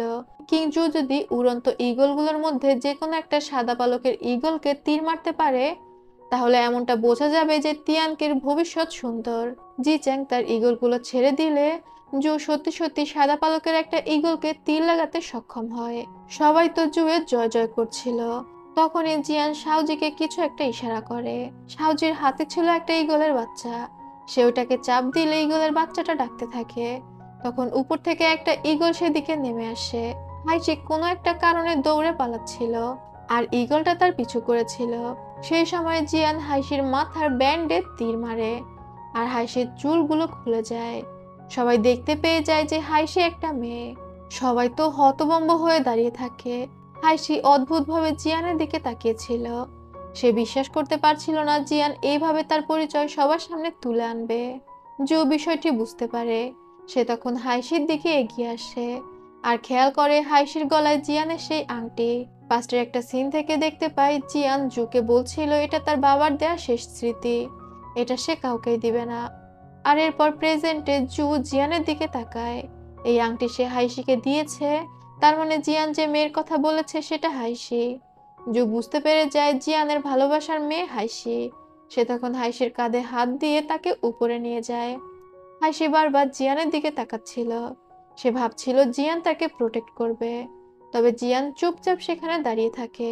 সবাই এসে রাজার সামনে বসে যায় হাইশিকে মৃত্যুদণ্ড দেওয়ার জন্য, কারণ সে মেয়ে হওয়া সত্ত্বেও ছেলে সেজে সবাইকে ধোঁকা দিয়েছে। তবে কিং জু বলে হাইশি তার একটা সম্পদ। সে আগে থেকেই হাইশির ব্যাপারে সবকিছু জানতো। এই ব্যাপারে সে কিচ্ছু শুনতে চায় না। এটা বলে সে হাইশিকে নিয়ে ভেতরে চলে যায়। আর জিচ্যাং অদ্ভুতভাবে জিয়ানের দিকে দেখছিল। সে তো বুঝতে পেরেছে জিয়ান ইচ্ছা করেই এটা করেছে। কিংজু হাইশিকে নিয়ে ভিতরে আসে। কিছুটা দূর আসার পর হাইশি কিংজু এর সামনে হাঁটু গেড়ে বসে বলে, সমস্ত দোষ তার, যদি কোনো শাস্তি দিতে হয় সেটা যেন তাকেই দেয়া হয়। জু তখন রেগে গিয়ে বলে, যদি তুমি বেঁচে থাকতে চাও আর জিয়ানকে সেফ রাখতে চাও, তাহলে এখন থেকে চুপ করে থাকো। আর তারপর হাইশিকে বন্দি করে রাখার হুকুম দেয়। হাইশিকে কিন্তু কোনো জেলে না, একটা প্যালেসের মধ্যে আটকে রাখা হয়। একটু পরে হাইশির কাছে একটা মেয়ে আসে। তাকে হাইশির মেইড হিসেবে পাঠানো হয়েছিল, যে সবসময় হাইশির দেখাশোনা করবে। এই মেয়েটির নাম ইউরান। সে হাইশির জন্য মেয়েদের ড্রেস নিয়ে এসেছিল। হাইশি ইউরানকে জিজ্ঞাসা করে লর্ড কিনহাই কোথায়, মানে জিয়ান। তবে ইউরান জানায় প্যালেসের বাইরের কোনো খবরই সে জানে না। এরপরেই দেখা যায় জিয়ান আসে জুয়ের সাথে দেখা করতে। জু তো জিয়ানের উপর প্রায় ঝাঁপিয়ে পড়ে তাকে মারতে চাইছিল। সে বলছিল, এই বিষয়টা তুমি আমাকে আগে কেন বলনি? আমি তো বুঝতে পেরেছি হাইশি তোমার ভালোবাসার মেয়ে। তাহলে আমাকে আগে বললে কি এমন হতো? এখন তুমি আমাকে এইভাবে তার সাথে পরিচয় করিয়ে দিচ্ছ, আমি তোমাকে কিভাবে বাঁচাবো? জিয়ান সরাসরি জুকে বলে, হাইশিকে আপনার কনসোর্ট হিসেবে নিয়ে নিন। এখানেই সিন কাট হয়। দেখা যায় হাইশি একা একা রুমে বসেছিল। তখনই তার কাছে জিয়ান আসে। হাইশি দ্রুত জিয়ানের কাছে যায়। জিয়ান তখন হাইশিকেও ডিরেক্ট বলে, জু এবার তোমাকে কনসোর্ট হিসেবে গ্রহণ করবে। হাইশি প্রথমে মনে করে এটা হয়তো জিয়ানের অন্য কোনো প্ল্যান। হাইশি জিয়ানকে বলে, পুরোটা আমাকে খুলে বলো, আমি তোমাকে সাহায্য করব। তবে জিয়ান হাইশিকে বলে এটা তার কোনো প্ল্যান না, সে সত্যি সত্যি হাইশিকে কিং জুয়ের কাছে দিয়ে দিয়েছে। এটা শুনে তো হাইশি প্রচন্ড রেগে যায়। সে জিয়ানকে একটা থাপ্পড় মেরে দেয়। তবে জিয়ান চুপচাপ দাঁড়িয়েছিল। হাইশি আবারও জিয়ানকে জিজ্ঞাসা করে, তুমি সত্যি করে বলো, তুমি নিশ্চয়ই আমার সাথে মজা করছো? জিয়ানকে কোনো কথা বলতে না দেখে হাইশি বুঝতে পারে জিয়ান তাকে তিয়ানকিতে ফিরিয়ে আনার জন্য এই প্ল্যানটা করেছে। সে তখন জিয়ানকে বলে, এটা আমার জীবন, আমি তোমাকে আমার জীবন নিয়ে যা খুশি তাই করতে দিব না। এটা বলে হাইশি নিজের চুলের কাঁটা নিজের গলাতে ঢুকিয়ে দিচ্ছিল। তবে জিয়ান মাঝখানে হাত দিয়ে দেয় এবং জিয়ানের হাত ছিদ্র করে সেই কাঁটা এফোর ওফর হয়ে যায়। হাইশি হতাশ হয়ে সেখানেই বসে পড়ে। পাস্টের একটা সিন থেকে দেখতে পাই জিয়ান হাইশিকে বাঁচানোর জন্য এটা করছিল। সে কিং জুকে বলছিল হাইশি অনেকটা জেদি, সে যদি বাইরে এভাবে থাকে তাহলে সে অবশ্যই মারা পড়বে। তবে আপনি যদি তাকে কনসোর্ট হিসেবে নিয়ে নেন তাহলে সে বেঁচে যাবে। আর তাছাড়া জিয়ানের হাতে তো আর বেশি সময় ছিল না। ডাক্তার বলে দিয়েছিল জিয়ানের হাতে শুধুমাত্র 1 মাসই সময় আছে। তাই সে হাইশির জীবনটা এভাবে নষ্ট হতে দিতে পারে না। জুয়ের কাছে সে হাইশির নিরাপত্তার জন্যই দিচ্ছিল। জু তখন হাইশিকে কনসোর্ট হিসেবে নেওয়ার জন্য রাজি হয়ে যায়। তবে মন্ত্রিসভার মন্ত্রীরা শীতের রাতে প্যালেসের বাইরে আমরণ অনশন করছিল যাতে হাইশিকে মেরে ফেলা হয়। তখন তাদের বাড়ি থেকে বিভিন্ন লোকেরা আসে শীতের কাপড় এবং খাবার নিয়ে। তারা শীতে কাঁপতে কাঁপতেও আন্দোলন চালিয়ে যাচ্ছিল। কিং জুয়ের কাছে এই খবরটা আসে। তবে সেই বিষয়টাকে বেশি পাত্তা দেয় না, কারণ তার মাথায় এখন এমনিতেই অনেক টেনশন ছিল। এরপরে দেখা যায় হাইশি মন খারাপ করে তাদের বিয়ের কথা চিন্তা করছিল। তখনই জু তার প্যালেসে আসে। জুকে দেখে হাইশি নিজের হাতে তলোয়ার তুলে নেয় এবং জুয়ের দিকে তলোয়ার তাক করে বলে তার কাছে না যেতে। জু তখন ইউনুস সহ সমস্ত সৈন্যদের বেরিয়ে যেতে বলে। সবাই বের হয়ে গেলে হাইশি তলোয়ার ছেড়ে জুকে গ্রেটিং করে এবং জিজ্ঞাসা করে এগুলো কি হচ্ছে। জু তখন বলে, তোমাকে আমি আমার কনসোর্ট হিসেবে গ্রহণ করছি। হাইশির তো আবারও মেজাজ খারাপ হয়ে যায়। সে আসলে জানতে চাচ্ছিল মূল কাহিনীটা কি, তার সাথে কি ঘটতে যাচ্ছে। তবে সে যখন জুয়ের থেকেও জানতে পারে যে তাকে জু বিয়ে করবে, তখন সে আবারও নিজেকে মেরে ফেলার চেষ্টা করে। তবে জু তাকে আটকাতে গেলে জুয়ের মুখে আঘাত লেগে যায়। তবে দেখা যায় সেই আঘাতটা জুয়ের মুখে না লেগে জিয়ানের মুখে লেগেছিল। আমরা কিন্তু আগেও খেয়াল করেছি জুয়ের যতই আঘাত লাগুক সেগুলো জিয়ানের গিয়ে লাগতো। জিয়ান তখন হাসিকে দেয়ালের সাথে চেপে ধরে বলে, এত বেশি জেদ ভালো না, তোমার ভালোর জন্যই এটা করা হচ্ছে। তবে হাইশি জুয়ের হাতে কামড় দিয়ে দেয়, আর সেই দাগটাও গিয়ে ওঠে জিয়ানের হাতে। জিয়ান সবকিছুই বুঝতে পারছিল। তারও তো প্রচন্ড মন খারাপ। জু হাইশিকে অজ্ঞান করে ফেলে। এরপরেই আমরা প্রিন্সেস তিলানকে দেখতে পাই। সে বিজির থেকে জানতে পারে যে মিস্টার হাইশি একজন মেয়ে। তিলান তখন আনমনে বলে ফেলে ও তাহলে ধরা পড়ে গিয়েছে। বিজি অবাক হয়ে জিজ্ঞাসা করে, আপনি কি জানতেন? তখন তিলান স্বীকার করে যে সে হাইশির সাথে প্রথম দেখাতেই বুঝতে পেরেছিল হাইশি একজন মেয়ে। তবে হাইশি যেহেতু ছেলে সেজেই থাকতো তাই সেই বিষয়টা গোপন রেখেছিল। তিলান অস্থির হয়ে বলে তার এখন কিং জুয়ের কাছে যেতে হবে যাতে কিং জু হাইশিকে মৃত্যুদণ্ড না দেয়। বিজি তখন বলে, আপনার অস্থির হওয়ার কারণ নেই। কিং জু সিদ্ধান্ত নিয়েছে হাইশিকে সে নিজের কনসোর্ট হিসেবে গ্রহণ করবে। এটা শুনে তো তিলানের অনেকটা খারাপ লাগে। তবে সে এই বিষয়টা প্রকাশ করে না। সে বিজিকে তার হাতের খাবারটা দিয়ে বলে এটা গরম করে নিয়ে এসো, আর তারপর মন খারাপ করে বিছানায় বসে পড়ে। এদিকে হাইসি তৈরি হতেই রাজি হচ্ছিল না, তাকে তো সবার সামনে প্রেজেন্ট করতে হবে। তখন কিং জু আসে হাইসির সাথে কথা বলার জন্য। হাইসি মন খারাপ করে পুলের মধ্যে বসেছিল। জু তার কাছে এসে হাত বাড়িয়ে দিয়ে বলে, আমাকে কামড় দাও। হাইসি তো প্রথমে বুঝতে পারে না। তারপর সে জুয়ের কথায় জুয়ের হাতে কামড় দিলে দেখতে পায় সেখানে কোনো দাগই হয়নি। জু তখন হাইসিকে বলে, আমি অনেক বছর ধরে কোনো ব্যথা অনুভব করি না। আর এরপর হাইসিকে সে চরম সত্যি একটা ঘটনা জানায়। আমরা তো আগেই শুনেছিলাম যে জিয়ান জুয়ের বাইশি। এখানে আমরা জানতে পারি বাইশি কি। বাংলায় বলতে গেলে বাইশি হচ্ছে একজন মানুষের পরিবর্তে আরেকজন মানুষ। একটা রিচুয়ালের মাধ্যমে একজনের বাইশি অন্যজনকে করা হতো। যেমন ধরুন, জিয়ান যেহেতু জুয়ের বাইশি, তাই জু কখনো ব্যথা অনুভব করবে না, কারণ জুয়ের উপর যে আঘাতগুলো হবে সেগুলোর ব্যথা পাবে জিয়ান। হাসি অবাক হয়ে বলে, জিয়ান তো আপনার বন্ধু, তাহলে আপনি জিয়ানের সাথে এটা কিভাবে করতে পারলেন? জু তখন বলে, এই বিষয়টা বংশ পরম্পরায় হয়ে আসছে। জিয়ানের বাবাও ছিল জুয়ের বাবার বাইশি। ফ্যাং ফ্যামিলির সবাই অনেক ছোটবেলায় প্যালেসে চলে আসতো এবং তারা রাজকুমারদের সাথে বড় হতো এবং বড় হয়ে রাজকুমারদের বাইশি হতো। তবে জিয়ান যেহেতু তার বেস্ট ফ্রেন্ড ছিল, সে কখনোই চায়নি জিয়ান তার বাইশি হোক। তবে প্রিন্স ইয়ের যুদ্ধের সময় জু অনেকটা আহত ছিল। তখন জিয়ান নিজে নিজে সেই রিচুয়াল করেছে। হাইসি তখন বুঝতে পারে জিয়ান কেন তাকে দূরে ঠেলে দিচ্ছে। সে জুকে জিজ্ঞাসা করে এই বাইশি থেকে মুক্ত হওয়ার কোনো উপায় আছে কিনা। জু বলে, উপায় তো আছে। জিয়ান কখনোই রাজি হয়নি বাইশি থেকে মুক্ত হওয়ার জন্য। তবে কিছুদিন আগে জিয়ান সিদ্ধান্ত নিয়েছিল সে নিজেকে আমার বাইশি থেকে মুক্ত করবে। তবে এখন অনেক দেরি হয়ে গিয়েছে। রিচুয়াল করেও আমরা কোনো ফলাফল পাইনি। তোমাকে অনেক কিছু বলেছি, তবে তুমি যদি সত্যি জিয়ানকে কেয়ার করে থাকো, তুমি যদি চাও সে সেফ থাকুক, তাহলে তৈরি হয়ে বের হয়ে এসো। পুরোটাই তোমার হাতে। এটা বলে জু সেখান থেকে চলে যায়। জু সেখান থেকে যেতে হাইসি ইউরানকে ডেকে বলে, আমাকে তৈরি করে দাও। এরপরেই আমাদের কোর্টের দৃশ্য দেখানো হয়। সমস্ত মন্ত্রীরা তো গো ধরে বসেছিল হাইসিকে মৃত্যুদণ্ড দিতেই হবে, সাথে হাইসির মাস্টারকে দেশ থেকে বের করে দিতে হবে। জু তখন জানায় হাইসি ছোটবেলাতে একজন ইমর্টালের সাথে দেখা করেছে, তার মধ্যে অদ্ভুত পাওয়ার রয়েছে। সে ছোটবেলায় যেসব লুমিনাস পার্ল উদ্ধার করেছিল সেই পার্লগুলো সবাইকে দেখানো হয়। সবাই তো অবাক হয়ে যায়। তবে এর মধ্যে জিচাং বলে ওঠে, এগুলো তো নকলও হতে পারে, কেননা এত বড় পার্ল কি আদৌ সম্ভব কিনা। তখন অন্যান্য মন্ত্রীরাও সন্দেহ তোলে যে এগুলো নকল। জিয়ান তখন বলে হাইসি প্রমাণ দিতে পারবে যে এগুলো নকল না। জু তখন ইউনুসকে বলে হাইসিকে কোর্টে ডাকার জন্য। তো এরপর হাইসি কোর্টে আসে।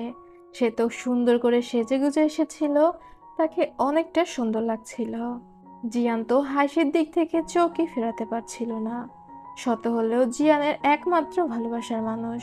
যা হোক, হাইসি সেখানে এসে জানায় এই পাহাড়গুলো যে আসল এটা প্রমাণ করতে তার শুধু একটু পানি লাগবে। তাকে পানি এনে দেয়া হলে সে তার হাতের তালুতে সে পানিটা নেয়। আর এরপর দেখা যায় হাইসির হাতের তালু উজ্জ্বল হয়ে গিয়েছে এবং সেই পাহাড়গুলো হাইসির হাতের তালুর ইশারায় উঠে আসে। মন্ত্রিসভার সবাই তো এটা দেখে অবাক হয়ে যায়। হাইসি তখন সবাইকে জানায় সে ছেলে হোক বা মেয়ে, সে দেশের জন্য অনেক কিছু করেছে। লর্ড কিনহাই তাকে অনেক ছোটবেলাতে গ্রাম থেকে তুলে এনেছে এবং তাকে দেশের সেবার জন্য তৈরি করেছে। লর্ড কিনহাই তাকে এমনভাবে তৈরি করেছে যে সে ছেলে হয়ে যুদ্ধে যেতে পারে, আবার মেয়ে হয়ে রাজাকেও সার্ভ করতে পারে। আর এখন যখন সময় এসেছে সে রাজাকে তার উপহার দিয়ে দিয়েছে। হাইসিকে লর্ড কিনহাই ছোটবেলা থেকেই শিখিয়েছে রাজার প্রতি লয়াল হওয়ার জন্য। তার উপর কিছুদিন আগে সে যুদ্ধে গিয়ে বেশ বীরত্বের সাথে হুয়াংজান পাসকে মুক্ত করেছে। এখানে তো তার মেয়ে হওয়া কোনো বাধা দিতে পারেনি। অনেক বাঘা বাঘা মন্ত্রীরাও তার এই কাজ করে দেখাতে পারবে না। তখন সবাই সহমত পোষণ করে যে হাইসি আসলেও হিরোর মতো কাজ করেছিল। এখন হাইসির মেয়ে হয়েছে বলে তো তার অবদানগুলো অস্বীকার করা যায় না। তবে এখন যেহেতু হাইসির পরিচয় এসে গিয়েছে, সে হাইসিকে তার যথাযথ সম্মান দিতে চায়। সে হাইসিকে কনসোর্ট চুরং টাইটেল দেয়। তখন মন্ত্রিসভার সবাই জুকে কংগ্রাচুলেশন জানায় নতুন কনসোর্টের জন্য। তবে জু জিয়ানকে আবারও জিজ্ঞাসা করে সে এটা করতে চায় কিনা। হাইসি তার একমাত্র ভালোবাসা, সে হাইসিকে এভাবে ছেড়ে দিতে চায় কিনা। ভবিষ্যতে জিয়ানের এটার জন্য পস্তাতে হতে পারে। জিয়ান তখন একটাই উত্তর দেয়, তার কোনো ভবিষ্যৎই নেই। এদিকে জি চ্যাং হতভম্ব হয়ে গিয়েছিল। জি চ্যাং তার অ্যাসিস্ট্যান্টকে বলছিল জিয়ান অনেক বড় একটা রিস্ক নিয়েছে। সে তার পেছনের ব্রিজটা পুড়িয়ে দিয়েছে। আমি ভাবতেই পারিনি হাইশিকে সে কিংজুকে দিয়ে দিবে। তারা এটা বুঝতে পারছিল না যে খবরটা কে লিক করলো, তবে এটুকু বুঝতে পেরেছিল যে তাদের প্যালেসে জিয়ানের কোনো স্পাই রয়েছে। তখন তারা একগড়া নতুন যতগুলো সৈন্য ছিল সবাইকে মেরে ফেলে। পরদিন সকালে হাইশি ডিরেক্ট চলে যায় জিয়ানের প্যালেসে। তার তো নিশ্চিত হতে হবে জুয়ের কথা। সে ডিরেক্ট জিয়ানের স্টাডিতে যায় এবং জিয়ানের হাত চেক করতে চায়।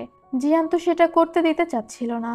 সে জোর করে জিয়ানের হাত চেক করে এবং দেখতে পায় জিয়ানের হাতে কামড়ের দাগ রয়েছে। হাইশি তখন জিয়ানকে বলে, আমি তোমাকে ডিরেক্ট একটা প্রশ্ন করব, উত্তর দাও, তুমি কি কিং জুয়ের বাইশি? জিয়ান তখন সরাসরি বলে দেয় হ্যাঁ। এরপর তো হাইশির আর কিছু বলার থাকে না। হাইশি কান্নায় ভেঙে পড়ে, তবে সে সেটা জিয়ানের সামনে প্রকাশ করতে চাচ্ছিল না। সে জিয়ানকে যাওয়ার আগে আরো একটা প্রশ্ন করে, তুমি আমাকে ছেড়ে দিয়ে কি পেলে? তোমার কি কখনো মনে হয়নি এই বাইশের জীবন থেকে বের হয়ে এসে নিজের একটা জীবন শুরু করতে, নিজের একটা ফ্যামিলি শুরু করতে?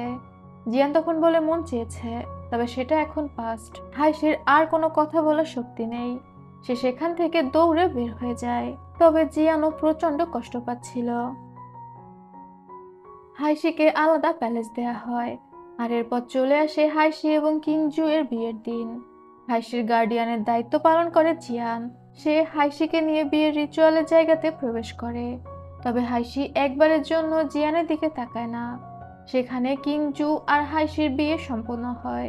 এই বিষয়টা বলতে যতটা ইজি মনে হচ্ছে, ড্রামাটা দেখলে আপনারা বুঝতে পারতেন ঠিক কতটা ইমোশনাল একটা সিন ছিল। হাইশি বাধ্য হয়ে সবকিছু মেনে নিচ্ছিল। তবে বিয়ের রিচুয়াল শেষে তারা যখন বের হচ্ছিল, আবারও জিয়ান অসুস্থ হয়ে পড়ে। জিয়ানকে দ্রুত ধরে ভিতরে আনা হয়। ডাক্তার জানায় জিয়ানের সময় কমে আসছে, কোনো ওষুধেই তো আর কাজ হবে না। জু পাগলের মতো চিৎকার করে বলতে থাকে যে কোনোভাবে জিয়ানকে বাঁচাতেই হবে, সে জিয়ানকে কোনোভাবেই হারাতে পারবে না। জিয়ান তখন বলে কয়ে জুকে শান্ত করে। জিয়ান তো সবসময় শান্তভাবেই থাকতো, এমন মনে হতো যে তার কিছুই হয়নি, তবে ভিতরে ভিতরে সে অনেক কষ্ট পেত। এরপরেই দেখা যায় জু হাঁটতে হাঁটতে আনমনে তিলানের প্যালেসের সামনে চলে আসে, আর তারপর সে যায় তিলানের সাথে দেখা করতে। এখন জুয়ের রাগ অনেকটা কমেছিল। সে তিলানকে সরি বলে এতদিন তাকে দেখতে না আসার জন্য। তিলান তখন বলে, আমি জানি আপনি কাজ নিয়ে অনেকটা ব্যস্ত ছিলেন। জু এসে তিলানের কোলে শুয়ে পড়েছিল, আর তিলান আস্তে করে তার মাথা মাসাজ করে দিচ্ছিল। তিলান অনেকটা লজ্জা পাচ্ছিল জুকে বিষ দেওয়ার ঘটনায়। সে বারবার জুয়ের কাছে ক্ষমা চাচ্ছিল।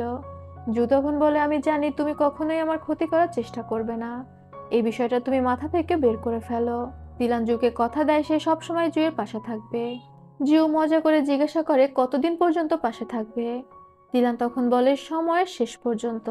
কথাটা আমার কাছে খুবই ভালো লেগেছে। যা হোক, জু সে রাতে তিলানের সাথেই থেকে যায়। সকালবেলা ইউনুস এসে জানায় যে হাইশি তাকে গ্রেটিং করার জন্য তার প্যালেসের সামনে দাঁড়িয়ে আছে। জু তখন ইউনুসকে বলে, হাইশিকে জানিয়ে দাও তাকে কখনোই আমাকে গ্রেটিং করতে আসতে হবে না।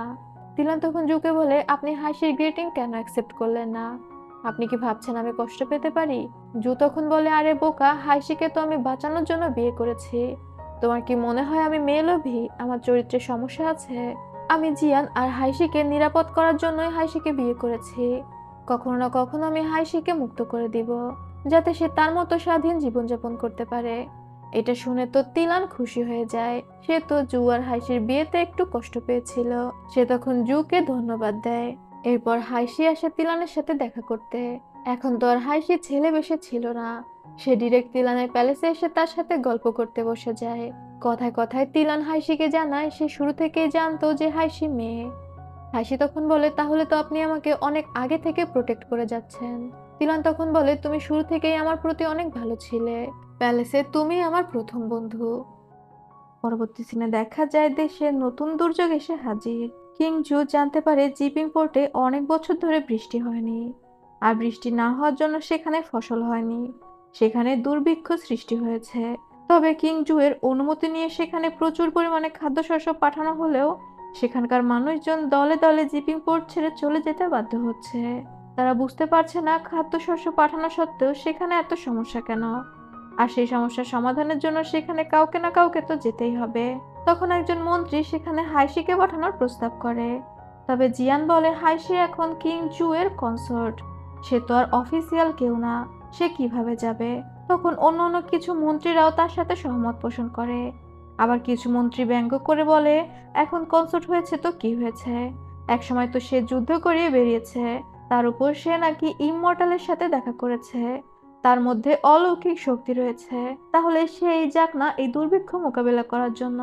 জু তখন ঝাড়ি মেরে বলে, হাইসি এখন আমার ফ্যামিলি, আর আমার ফ্যামিলির বিষয়ে আমি সিদ্ধান্ত নিব, আমি পরে জানাবো এই বিষয়ে আমি কি করব। এটা বলে সেদিনকার মতো কোর্ট শেষ করে। তবে কোর্ট থেকে ফেরার পরে জিয়ান অসুস্থ হয়ে পড়ে। কিং জু তখন ছিল প্রিন্সেস তিলানের প্যালেসে। ইউনুস দৌড়ে গিয়ে কিং জু এর কানে কানে বলে জিয়ান মারা যাচ্ছে। জু পাগলের মতো ছুটতে ছুটতে জিয়ানের কাছে আসে।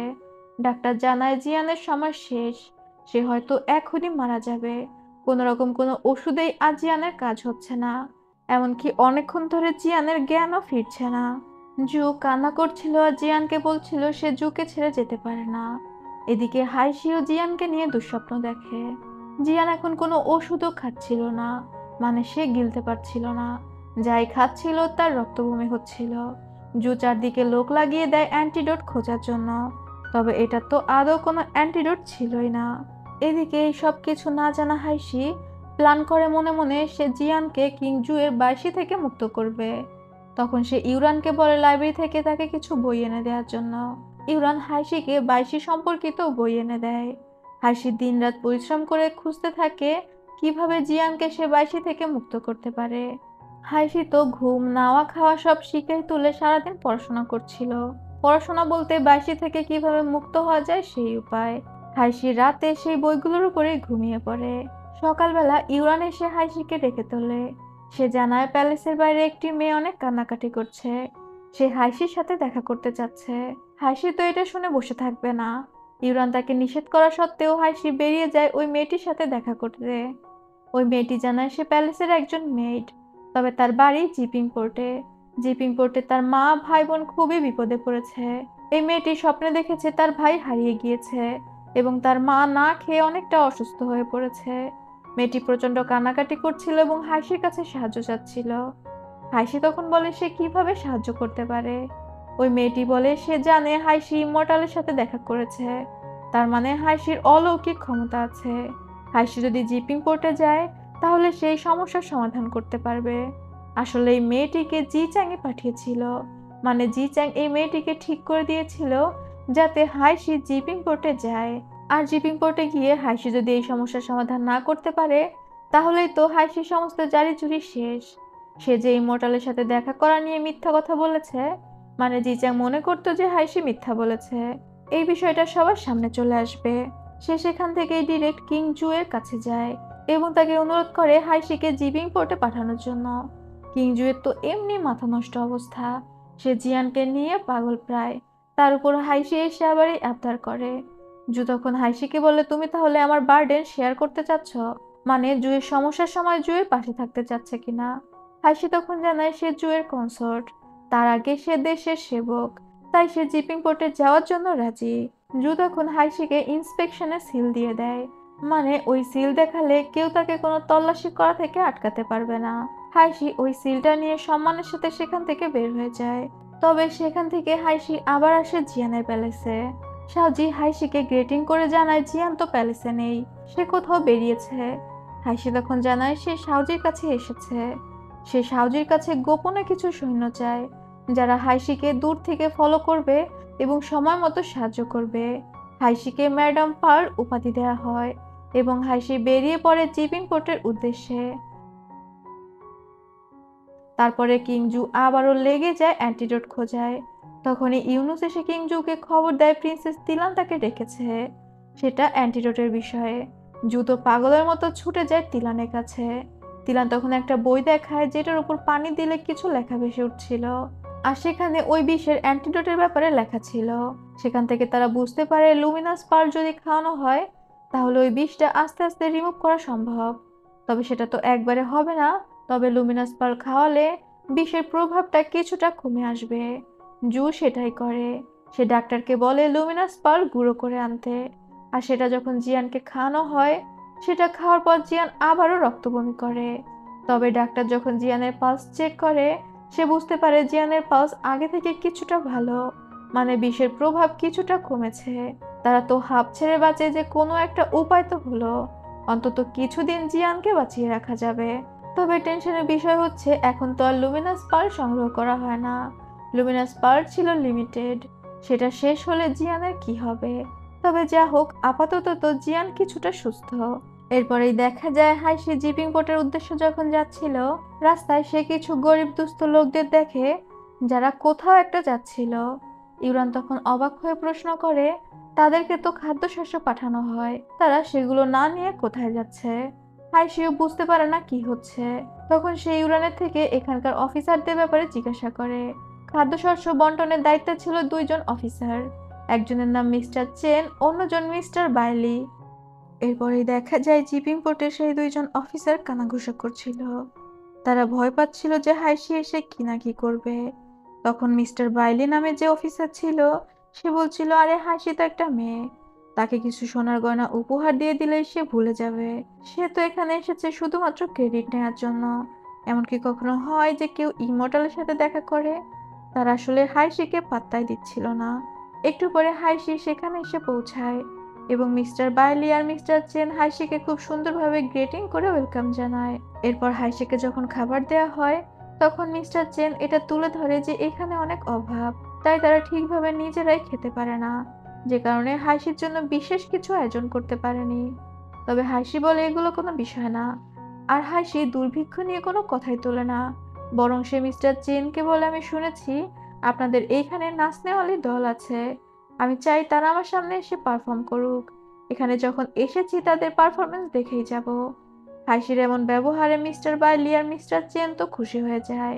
তারা ভাবতে থাকে হাইসি কিছুই বোঝে না। মিস্টার বাইলি মিস্টার চেনকে বলে, আমি বলেছিলাম না সে এসেছে শুধুমাত্র ক্রেডিট নেওয়ার জন্য। মিস্টার চেন তখন বলে, এমনটা হলেই ভালো হয়, তবে এমনটা তো হওয়ার ছিলই না। রাতের বেলা হাইসি তার আসল রূপে চলে আসে। সে ছদ্মবেশ ধরে প্যালেস থেকে বের হয়ে যায় এবং তার ড্রেস পরিয়ে একজনকে রেখে যায়। সাথে সে ইউরানকে বলে যায়, বলবে আমি বৃষ্টির জন্য প্রার্থনা করছি। 3 দিন 3 রাত আমি ঘর থেকেও বের হব না, কারোর সাথে কথাও বলবো না। আর এই 3 দিন হাসি সময় নেয় ইনভেস্টিগেশন করার জন্য। হাসি রাতের বেলা সেখানে যায় যেখানে দুর্ভিক্ষ নিপীড়িত লোকদের খাবার দেওয়া হচ্ছিল। গিয়ে দেখতে পায় তাদেরকে কুড়ো দিয়ে রান্না করা খাবার দেওয়া হচ্ছে। আমাদের এলাকাতে এটা কুড়োই বলে, বা ধানের তুষ, যা গরুকে খাওয়ানো হয়। যা হোক, এই গরুর খাবারও সবার ভাগ্যে জোটে না। কিছু মানুষকে খাবার না দিয়ে ধাক্কা দিয়ে বের করে দেওয়া হয়। হাসি তাদের সাথে কথা বলে জানতে পারে খাবার তো তারা অনেক দিন ধরেই চোখে দেখে না। এই কুড়ো দিয়ে রান্না করা স্যুপ দেওয়া হয়, তাও তারা পেট ভরে খেতে পারে না। এসব গরুর খাবার কি আর মানুষরা খেতে পারে নাকি? তাই দলে দলে তারা জিপিং পোর্ট ছেড়ে বের হয়ে যাচ্ছে। তবে এখান থেকে বের হয়ে যেতেও শান্তি নেই। তারা যে রাজ্যে যাচ্ছে সেই রাজ্য থেকে তাদেরকে হয় তাড়িয়ে দেওয়া হচ্ছে, না হলে মেরে ফেলা হচ্ছে। হাসি এখানকার অবস্থা পুরোপুরি বুঝতে পারে এবং এটাও জানতে পারে এখানে যত শস্য পাঠানো হয় সেগুলো চড়া দামে অন্য জায়গায় বিক্রি করে দেওয়া হয় এবং এখানকার লোকদের গরুর খাবার খাওয়ানো হয়। পরদিন সকালবেলা মিস্টার চেন আর বাইলি আসে হাইসির সাথে দেখা করতে। তারা সেই নাচনেওয়ালি গ্রুপকে নিয়ে এসেছিল। তবে ইউরান জানায় হাইসি কারোর সাথে কথা বলবে না। মিস্টার চেন ইউরানের উপর জোর করলে উপর থেকে একজন জোর গলায় বলে, আমি এখন প্রার্থনা করছি, আমার ডিস্টার্ব হচ্ছে। তবে মিস্টার চেনের এই গলাটা শুনে সন্দেহ হয়, তাই সে রাতের বেলা একজনকে পাঠায় যে সেটা হাইসি কিনা এই বিষয়টা পরখ করতে। আর সে এসে দেখতে পায় সেখানে তো হাইসি ছিল। আসলে হাইসি এই বিষয়টা আগেই জানতো যে তাকে পরখ করে দেখতে আসা হবে। ওই লোক গিয়ে লর্ড চেনকে জানায় সেটা তো হাইসি। তখন মিস্টার চেন অনেকটা নিশ্চিত হয়। তবে হাইসি জানতে পারে গ্রেইনের শিপগুলো এখনো রওনা দেয়নি, কারণ মিস্টার চেন সেগুলোকে 2 দিন পরে আনার সিদ্ধান্ত নিয়েছে। হাইসি তখন নিজ দায়িত্বে চিঠি লিখে দেয় শিপগুলোকে রওনা করে দেওয়ার জন্য। হাসির ব্যাকআপে তো কিছু সৈন্য ছিলই। এদিকে জিয়ান কিছুটা সুস্থ হয়ে ওঠে। আর সুস্থ হয়ে সে যখন জানতে পারে যে হাসি জিপিং পোর্টে চলে গিয়েছে, সে তখন জেদ ধরে বসে সেও জিপিং পোর্টে যাবে। সে হাইসিকে বাঁচানোর জন্য যেতে চাচ্ছিল। জিপিং পোর্টে হাইসি যে কোনো বিপদে পড়তে পারে, তবে কিং জু তো জিয়ানকে যাওয়ার অনুমতি দিবে না। আর জিয়ান সিদ্ধান্ত যেহেতু নিয়েছিল সে যাবে, সে কিং জুকে ম্যানেজ করে ফেলে। কিং জু বাধ্য হয়ে জিয়ানকে অনুমতি দেয় যাওয়ার জন্য। জিয়ান তার প্যালেসে ফিরে আসে এবং সাউজিকে বলে সে বের হয়ে যাবে, তবে সে কোনো সেনাবাহিনী নিয়ে যাবে না। একাই যাবে। ডাক্তার তখন জিয়ানকে কিছু পার্লের গুঁড়ো দিয়ে দেয় এবং বলে নিয়ম করে সেগুলো খাওয়ার জন্য। এরপরেই দেখা যায় সেখানকার লোকদের যখন দুপুরে খাবার দেয়া হচ্ছিল, একজন বলে তার পেট ভরেনি, তাকে যেন আর একটু স্যুপ দেয়া হয়। তবে সেখানকার সৈন্য ওই লোকের সাথে অনেক খারাপ ব্যবহার করে, আর তারা তো শেষের দিকে যারা থাকতো তাদেরকে খাবার দিতেই পারতো না। তার উপর এখন এই গরুর খাবারটাও অনেকটা পাতলা হয়ে গিয়েছিল। সেখানকার লোকেরা বলছিল একে তো গরুর খাবার, তার উপর এত পাতলা, আমরা তো অপুষ্টিতে ভুগে মরে যাব। শুনেছিলাম ম্যাডাম পার্ল আমাদের বাঁচাতে এসেছে, কিন্তু সে তো একবার আমাদের দেখতেও আসলো না। তখন সেখানকার একজন সৈন্য চিৎকার করে বলে সে বৃষ্টির জন্য প্রার্থনা করছে, তার কি তোমাদের সাথে দেখা করতে আসার সময় আছে? তখন সেখানকার লোকজনেরা ফুঁসে ওঠে, বলতে থাকে ম্যাডাম পার্ল একজন মিথ্যাবাদী। দূর থেকে মিস্টার বাইলি আর মিস্টার চেন এগুলো দেখছিল। মিস্টার বাইলি তখন মিস্টার চেনকে বলে আপনার কি মনে হয় ম্যাডাম পার্ল কি আসলেও বৃষ্টি নামাতে পারবে? মিস্টার চেন তখন বলে যে কোনোভাবে তাকে জিপিংপোর্ট থেকে তাড়াতে হবে। আর এরপরে তারা চলে আসে সেই হোটেলে যেখানে হাইসি ছিল। ইউরান তাদেরকে আটকায়। তবে মিস্টার চেন বলে ম্যাডাম পার্লের এখানে আর বেশিক্ষণ থাকা সেফ হবে না। জনগণ সবাই ক্ষেপে উঠেছে, তারা হয়তো ম্যাডাম পার্লের উপর আক্রমণ করতে পারে। আর তারা বিশ্বাস করছিল না যে বৃষ্টি নামবে, অপমানজনক কথা বলছিল। ঠিক তখনই আকাশে মেঘ করে এবং আকাশ ভেঙে বৃষ্টি নামে। মিস্টার চেন আর মিস্টার বাইলি তো অবাক হয়ে যায়। সেখানকার লোকেরা আনন্দে মেতে ওঠে যে বৃষ্টি হচ্ছে, অনেক বছর পরে এখানে বৃষ্টি নামলো। তারা আনন্দ করছিল আর বলছিল এখন আর তাদের কোনো দুঃখ থাকবে না, এখন আর তাদের কোনো ক্ষুধা থাকবে না। তবে মিস্টার চেন আর মিস্টার বাইলি এই বিষয়টা হজম করতে পারছিল না। তার মানে হাইসির মধ্যে সত্যি অলৌকিক কোনো ক্ষমতা রয়েছে। হাইসি বেরিয়ে আসে এবং বলে 3 দিন ধরে সে প্রার্থনা করেছে, তাই সে কারোর সাথে দেখা করতে পারেনি, এজন্য সে ক্ষমা প্রার্থী। তবে এবার তো হাইসির উপরে কথা বলার কেউ নেই, হাইসি সত্যি সত্যি বৃষ্টি নামিয়ে দিয়েছে। হাইসি মিস্টার চেনকে জিজ্ঞাসা করে তাদের কাছে আর কতদিনের শস্য মজুদ আছে। মিস্টার চেন তখন বলে 10 দিন হবে। হাসি তখন বলে তাহলে আপনি স্যুপটা আর একটু ঘন করে দিন, কারণ 3 দিনের মধ্যে নতুন শস্য চলে আসবে। আমি চিঠি লিখে শস্য আনার ব্যাপারে বলে দিয়েছি। এদিকে জিয়ান তো জিপিং পোর্টের উদ্দেশ্যে চলে এসেছিল।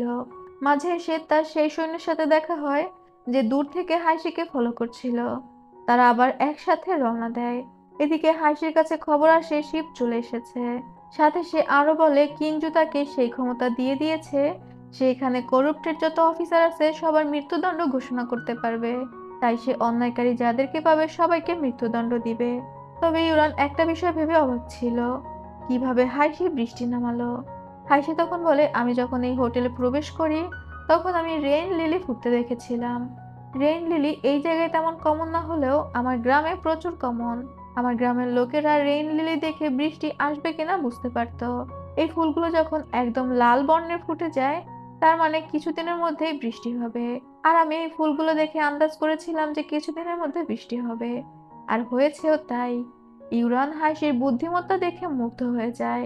এরপর হাসি চলে আসে আশ্রয় কেন্দ্রে। সেখানে এসে সে শস্যগুলোকে চেক করতে চায়। মিস্টার বাইলি আর মিস্টার চেইন তো হাসিকে শস্য দেখাচ্ছিল। তখন হাসি বলে সে তার নিজ দায়িত্বে কিছু বস্তা খুঁজে বের করেছে। তখনই কিছু সৈন্যরা গাড়ি ভর্তি করে বস্তা নিয়ে আসে, আর তার মধ্যে দেখা যায় ভুসি বা কুড়ো, যেগুলো তারা এতদিন লোকদেরকে খাওয়াতো। হাসি তখন মিস্টার চেন আর মিস্টার বাইলিকে এগুলোর জন্য দায়ী করে এবং তাদেরকে মৃত্যুদণ্ডের শাস্তি দেয়। মিস্টার চেন তো নিজের শাস্তি মাথা পেতে নেয়। তবে মিস্টার বাইলি বলে তার কিছু বলার আছে, সে মরতে রাজি আছে, তার কোনো সমস্যা নেই। তবে মিস্টার চেন অনেক ভালো মানুষ। এখানে আমরা জানতে পারি এই দুইটা তো খারাপ না, এই দুইটা আসলে এখানকার মানুষদেরই রক্ষা করছিল। এখানে যে শস্যগুলো পাঠানো হতো সেগুলো ছিল খুবই সামান্য পরিমাণে, যা দিয়ে এখানকার মানুষদের ক্ষুধা নিবারণ সম্ভব না। তাই তারা ওই শস্যগুলো বিক্রি করে যে টাকা হতো সেই টাকা দিয়ে আরো বেশি পরিমাণে কুড়ো কিনে আনতো, যাতে করে তারা কিছু হলেও খেয়ে জীবন বাঁচাতে পারে। তখন হাসি বুঝতে পারে এই শস্য লুটপাটের ঘটনায় উপর মহলের কেউ জড়িত। তখনই আবার বৃষ্টি নামতে শুরু করে। হাসি জানায় নতুন করে শস্য আসছে, তারা প্রায় পৌঁছে গিয়েছে। সেখানকার সমস্ত মানুষ চিৎকার করে হাসির জয় জয়কার করছিল। তারা বলছিল ম্যাডাম পার্ল তাদেরকে বাঁচিয়েছে। বৃষ্টির পানিতে হাত দিতেই তো হাসির হাত জ্বলজ্বল করে ওঠে। তখন তারা হাসিকে ঈশ্বরের দূত বলে চিৎকার করতে থাকে। দূর থেকে এই বিষয়গুলো জিয়ান দেখছিল। সে তখন বুঝতে পারে হাইশি এখন নিরাপদ, তার আর হাইশিকে ফলো করতে হবে না, তাই সেখান থেকে চলে যায়। রাতের বেলা হাইশি যখন ঘুমাচ্ছিল, জিয়ান চুপি চুপি আসে হাইশিকে একবার দেখতে। হাইশির ঠান্ডা লেগেছিল, সে একটু অসুস্থ ছিল। জিয়ান মনে করে হাইশি ঘুমাচ্ছে, তাই সে আস্তে আস্তে গিয়ে হাইশির পালস চেক করার চেষ্টা করে। হাইশি তখন চোখ বন্ধ অবস্থাতেই বলে, তুমি আমার সাথে একটু কথা বলো। ভয় নেই, আমি চোখ খুলে তাকাবো না, তোমাকে আমার চোখে চোখ রাখতে হবে না। জিয়ান সেখান থেকে চলে যেতে চাচ্ছিল, তখন হাইশি জিয়ানের হাত টান দিয়ে ধরে। আর তারপর সে জিয়ানকে জিজ্ঞাসা করে, তুমি জিপিং পোর্টে কেন এসেছো? তুমি কি আমাকে নিয়ে চিন্তিত ছিলে? জিয়ান স্বীকার করে সে হাইশিকে নিয়ে চিন্তায় ছিল। হাইশি তখন বলে, তুমি চিন্তা করো না, তুমি যে আমার কাছে এসেছিলে এটাকে আমি আমার একটা স্বপ্নই ধরে নিব, যে স্বপ্নের অস্তিত্ব চোখ খুললে আর থাকে না। জিয়ানের তো হাইশির এসব কথায় অনেক খারাপ লাগে। তারপর সে হাইশিকে বলে, তুমি অনেক ভালো কাজ করেছো। ব্যাস, তাদের কথাবার্তা শেষ। অনেক অব্যক্ত কথা অব্যক্ত রেখে জিয়ান সেখান থেকে বিদায় নেয়। পরদিন হাইশি নিজে হাতে সেখানকার লোকদের খাবার দেয়। জিয়ান দূর থেকে হাইশিকে দেখছিল, আর তার খুবই ভালো লাগছিল। তবে হাইশিও এই বিষয়টা জানতো যে জিয়ান গোপনে তাকে দেখছে। হাইশি মিস্টার চেন আর মিস্টার বাইলিকে নিয়ে ইনভেস্টিগেশন করে। মুখের কথাতে তো বিশ্বাস করা যায় না, তবে সে দেখতে পায় সত্যি সত্যি মিস্টার চেন 250 কেজি শস্য বিক্রি করে দিয়ে প্রায় 3500 কেজি খুঁড়ো নিয়ে এসেছিল, যেগুলো তাদের অনেক দিন চলে যেত। অর্থাৎ মিস্টার চেন তাদের ভালোর জন্যই এমনটা করতে বাধ্য হয়েছিল।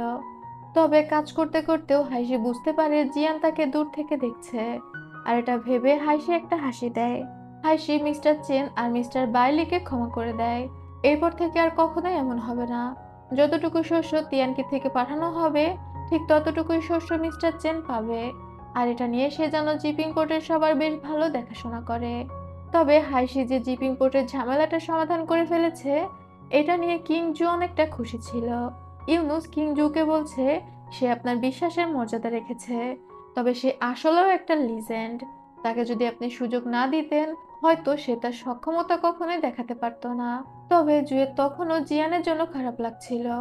বেচারা হাইশির মতো একটা মেয়ের সাথে জীবন কাটাতে পারলো না। এদিকে হাসি যখন জিপিং পোর্ট থেকে চলে আসবে, সেখানে সবাই হাসির প্রতি অনেক খুশি ছিল।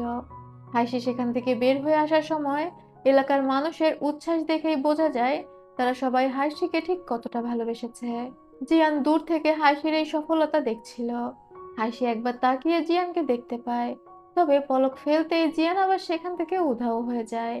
এরপর হাসি জিপিং পোর্ট থেকে রওনা দিয়ে দেয় তিয়ানকের উদ্দেশ্যে। এরপরে আমাদের অদ্ভুত একটা লোককে দেখানো হয়। সে একটা কাপড়ের দোকানে প্রবেশ করে এবং সে কিছু একটা দেখায়, যেটা দেখানোর পর কাপড়ের দোকানের মেয়েটি তাকে ভিতরে নিয়ে যায়। আর দেখা যায় এটা ছিল লিউয়ের দোকান। লিউ এখানে কাপড়ের দোকান চালাতো। ওই লোকটি এসে লিউকে জিজ্ঞাসা করে তার এখানে কাপড়ের দোকান চালাতে কেমন লাগছে। লিউ তখন বলে সে বরাবরই এসবের সাথেই যুক্ত ছিল, তাই তার খুব একটা খারাপ লাগছে না। আসলে এই লোকটি লিউয়ের থেকে খবর নিয়ে দিত আর্লিকে, এবং আর্লির থেকে লিকে। যা হোক, আমরা জানতে পারি লিউ লেফট হুকুর খবরাখবর রাইট হুকুতে পাঠাতো জুইং এর জন্য। তবে তখনই লিউয়ের দোকানে লিউয়ের দান আসে। লিউয়ের দান তো আর্লির সেনাপতি ছিল, সাথে সেখানে আর্লির মেয়ে তারাও এসেছিল। প্রথমে তো সু ভয় পেয়ে যায়, তবে লিউয়ের দান বলে ভয় পাওয়ার কোনো কারণ নেই, সে এখানে তারার জন্য ড্রেস কিনতে এসেছে, কারণ তারা শুনেছে এখানে অনেক সুন্দর সুন্দর ড্রেস পাওয়া যায়। সেখানে দাঁড়িয়ে দাঁড়িয়ে তারা যখন ড্রেস চয়েস করছিল, তখন সে জুইং এর ব্যাপারে কথা বলছিল। বাইরে থেকে সেটা লিউ শুনতে পায় এবং তার খুবই ভালো লাগে, কারণ তারা বলছিল জুইং হচ্ছে তাদের ক্লানের হিরো। জুইং এর সাথে কথা বলতে তো সবাই পছন্দ করে। এরপরেই আমরা জুইংকে দেখতে পাই যে আর্লির থেকে কিছু সৈন্য চাচ্ছিল, কারণ সে লাঞ্জিতে যাবে। আসলে দুও লাঞ্জির উপর আক্রমণ করেছে লাঞ্জিকে দখল করে নেয়ার জন্য। তবে লাঞ্জি যেহেতু আবার নতুন করে তাদের রাজ্য পেয়েছে এবং একটা ভগ্নদশা ছিল, তাই তারা তো প্রতিরোধ করার মতো অতটা শক্তিশালী ছিল না। তাই জুইং চাচ্ছিল লাঞ্জিকে সাহায্য করতে। তবে আর্লি বলে সে জুইংকে একটা শর্তে সাহায্য করতে পারে, জুইং যদি তার মেয়ে তারাকে বিয়ে করে। এই লোকটার মধ্যে না আসলে সমস্যা আছে, সে সবসময় কাবাব মেয়ে হাড্ডি হয়ে ঢুকে যায়। জুইং এই কথা শুনে স্তব্ধ হয়ে যায়। সে তো লিউকে মনে প্রাণে ভালোবাসে, যদিও লিউ এখন বেঁচে নেই। এখানে আর্লি একটা কাপড়ের টুকরো জুইংকে দেয়। জুইং তখন জিজ্ঞাসা করে এই খবরগুলো আপনাকে কে দেয়। আর্লি তখন বলে তোমার খবর পাওয়া নিয়ে কথা। কে দিচ্ছে এটা তো তোমার দেখার বিষয় না। তবে জুইং এর ওই কাপড়টা দেখে বারবার লিউয়ের কথা মনে হতে থাকে। তারপর আবার সে নিজেকে সান্ত্বনা দেয় যে লিউ 6 মাস আগে মারা গিয়েছে। লিউ কোথা থেকে আসবে? একটু পরে তারা দৌড়ে জুইং এর কাছে আসে। তারা আসলে জানতো জুইং অন্য কাউকে ভালোবাসে। তবে তারা বলে সে জুইংকে ভালোবাসে, তাই জুইং যদি তাকে মেনে নিতে না পারে তাহলে বিয়েটা একটা রিচুয়ালের মতোই থাক। তারা সবার সামনে হাজবেন্ড ওয়াইফের অভিনয় করবে, কিন্তু তারা কখনোই বউয়ের অধিকার চাইবে না। জুইং যাতে তার প্রাপ্য সুযোগ সুবিধা পায়, এই কারণেই তারা জুইংকে সাহায্য করতে চাচ্ছিল। আর এখন লিউ যেহেতু মারা গিয়েছে, তাই জুইংও কনফিউজড ছিল। মানে জুইং এর উত্তর পুরোপুরি না ছিল না। আমার তো ভয় হচ্ছিল ও আবার তারাকে বিয়ে না করে নেয়। তবে দূর থেকে লিওয়ের দান এটা দেখে প্রচন্ড রেগে যায়, কারণ লিওয়ের দান তারাকে ভালোবাসে। এদিকে হাসি যখন জিপিং পোর্ট জয় করে ফিরে আসে, সবাই হাসির প্রশংসা তো করে। তবে জু যখন জানায় সে হাসিকে অফিসিয়াল পোস্ট দিতে চায়, সবাই তাতে বিরোধিতা করে। তারা এগিয়ে এসে বলে তাদের রাজ্যে কোনো মহিলারা পলিটিক্সের সাথে জড়াতে পারে না, এটা দণ্ডনীয় অপরাধ। জু তখন উপহাস করে বলে, যখন সমস্যা হাজির হলো তখন তোমরা ঠিকই হাইসিকে এগিয়ে দিলে, তখন তোমরা ঠিকই বললে তার যেহেতু অলৌকিক শক্তি আছে সে যাচ্ছে না কেন। এখন যখন আবার সে জয় করে এসেছে তখন সে মহিলা হয়ে গেল। জু অবশ্য ঠিক একটা কথা বলেছে, পুরুষ মানুষ এমনই ভণ্ড হয়, স্বার্থের বেলায় ঠিকই আছে, স্বার্থ শেষ হলে চেনে না। যা হোক, জু সেখানে কারো কথাই শোনে না। হাইসিকে সে তার কোর্টের একটা পদ দেয়, তবে হাইসিকে সবসময় কোর্টে উপস্থিত হতে হবে না। হাইসিকে সে ইন্সপেকশনের দায়িত্ব দেয়। হাইসি আর কোনো কথা না বললে তার পদ গ্রহণ করে, আর তারপর কোর্ট থেকে বের হয়ে যায়। মন্ত্রিসভার কেউ আর কোনো কথা বলতে পারে না। তবে জি চ্যাং এর এই বিষয়টা ভালো লাগে না, কারণ হাইসির হাতে তো এখন অনেকটা পাওয়ার এসে গেল। ড্রামার এই পর্বটা এইখানেই শেষ করছি। পরবর্তী পর্ব হতে যাচ্ছে ড্রামার শেষ পর্ব, আর সেই পর্বটাও অবশ্যই ধামাকাদারই হবে। তাই সম্পূর্ণ ড্রামা দেখতে হলে অবশ্যই আমার চ্যানেল সাবস্ক্রাইব করে আমার সাথে থাকতে হবে, তাই না? তো আর বেশি কথা না বাড়িয়ে এখনই বিদায় নিচ্ছি। আল্লাহ হাফেজ।